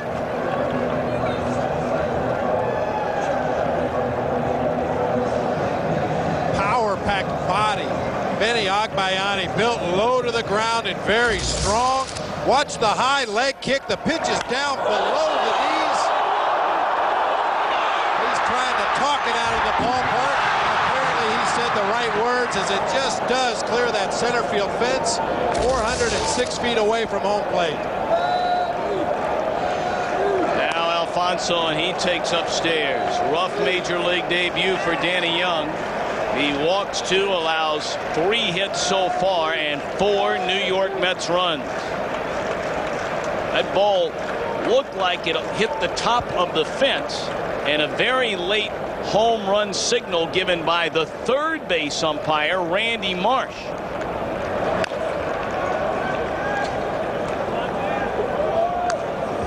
The hitter's backdrop in center field is very close to the fence. And in Randy Marsh's opinion, that ball, after ricocheting off the top of the fence, did indeed hit that backdrop and come back onto the playing field.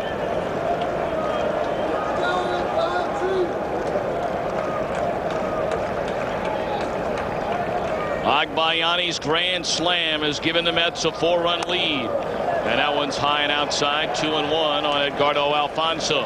Let's take a look at where that ball hit. You see Buford going back, giving it an effort to jump up there, and it hit just above the fence. It's kind of hard to tell. It looks like a railing almost on the top of the fence. That railing is actually behind the fence. Clearly a home run. Great work by our Fox Sports Net crew. Not only right there, but the entire 2-game series. And yes, they've made the long journey over from the United States to bring you this season opening series. 3-1. High fly ball straight away center. Room this time for Buford. And the inning is over, but not before the big blow delivered by Benny Agbayani. A pinch hit grand slam to dead center. The Cubs bat in the bottom half of the 11th, trailing the New York Mets 5-1 in Tokyo. Told in spring training that the fans here in Japan were looking forward to seeing a 100-mile-per-hour fastball. And he raised his right arm and said, well, I'll bring the big nasty with me.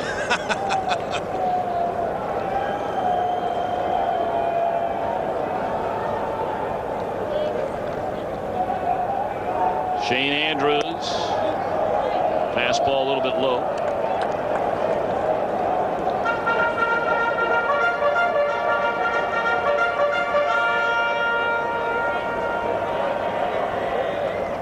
Two and 0 on Andrews. And there's a fastball strike. 2-1.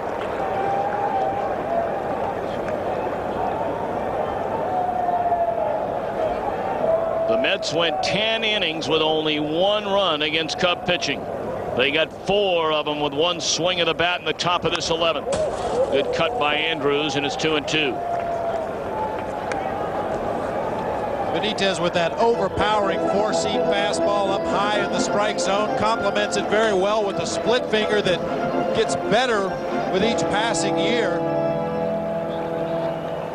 Very tough to catch up with those combination of pitches. About the only time he gets himself into trouble is when he can't find the strike zone. 2-2. Got him swinging, and there is the off-speed pitch by Benitez. Benny Agbayani gives us our Nissan play of the game. And why not? Coming off the bench, a lot of pressure on this young man. We've talked about his situation, and he comes through in an international way for the New York Mets.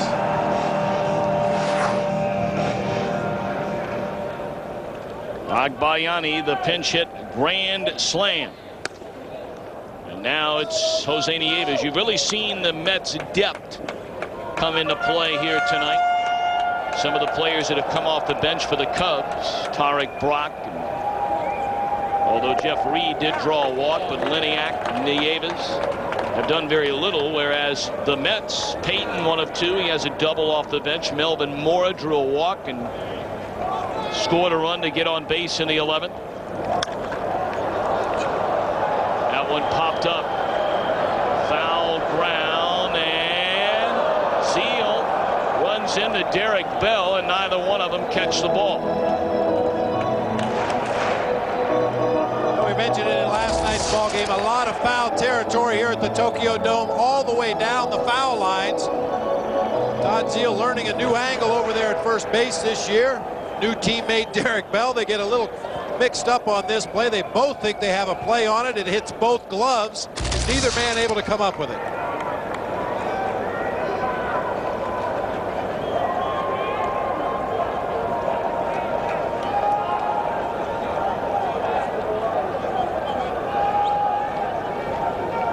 Mets leading 5-1 here in the last of the 11th. Nobody on, 1 out, the 1-2.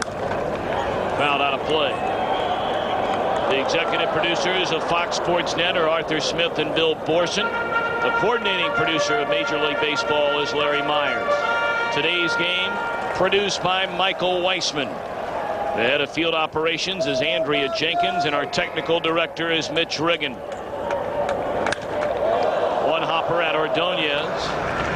Second out of the inning, and the Cubs down to their final out of the game. We'd like to thank our entire Fox Sports Net crew and staff here in Tokyo, and a special thanks to our friends here in Japan with Tamco and Teletech, our facilities and production personnel who very much made us feel at home. Been a wonderful trip for all of us involved. This could be the start of something big.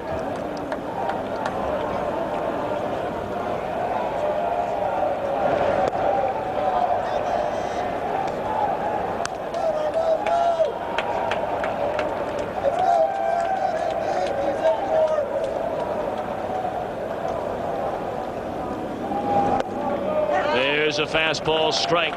1-1. Well, a victory here tonight will make that flight back to New York a lot more palatable for the New York Mets. And I think the Cubs, although disappointed by the impending outcome of this ball game, have to be content as well with a split of the two-game series here at the TokyoDome.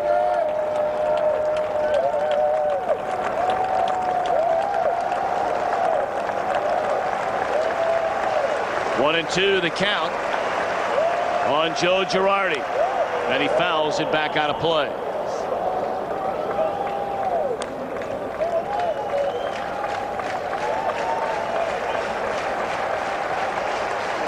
And as always, we'd like to thank our outstanding director here tonight, and Bill Webb. He's enjoyed Tokyo this week. Be handling New York Yankees baseball all season long. And our Fox Saturday Game of the Week with Joe Buck, Tim McCarver. You will join that crew for the World Series on Fox this season. Very much looking forward to that. A long way to go before we get to that World Series. And this time of year, the great thing about baseball, a lot of fans out there think their team is going to be there. And the Mets believe that. They get a grand slam from Agbayani in the top of the 11th inning. And Armando Benitez takes care of business in the bottom half. And these two teams in this historical season opening series in Tokyo, Japan, split the two-game series, much to the delight of 110,000 fans in the two-game series. The fans enjoyed the games, the players enjoyed the games, and we certainly enjoyed the games. And we say thank you. Domo arigato. I'm Dave Revson in the ESPN newsroom. The Cubs and Mets concluding their series in Tokyo. Second game of the two-game set. To the TokyoDome we go, where the Cubs came in undefeated all time. First inning, Ray Ordonez. Don't see this very often. Right under his glove ends a 101-game errorless streak for him. At a major league record for shortstops, but his teammates providing some emotional support. Bottom of the first, Rick Reed gets Sammy Sosa looking. Sammy went 0 for 4 in the game. Top of the 7th, runner on first, tied at 1.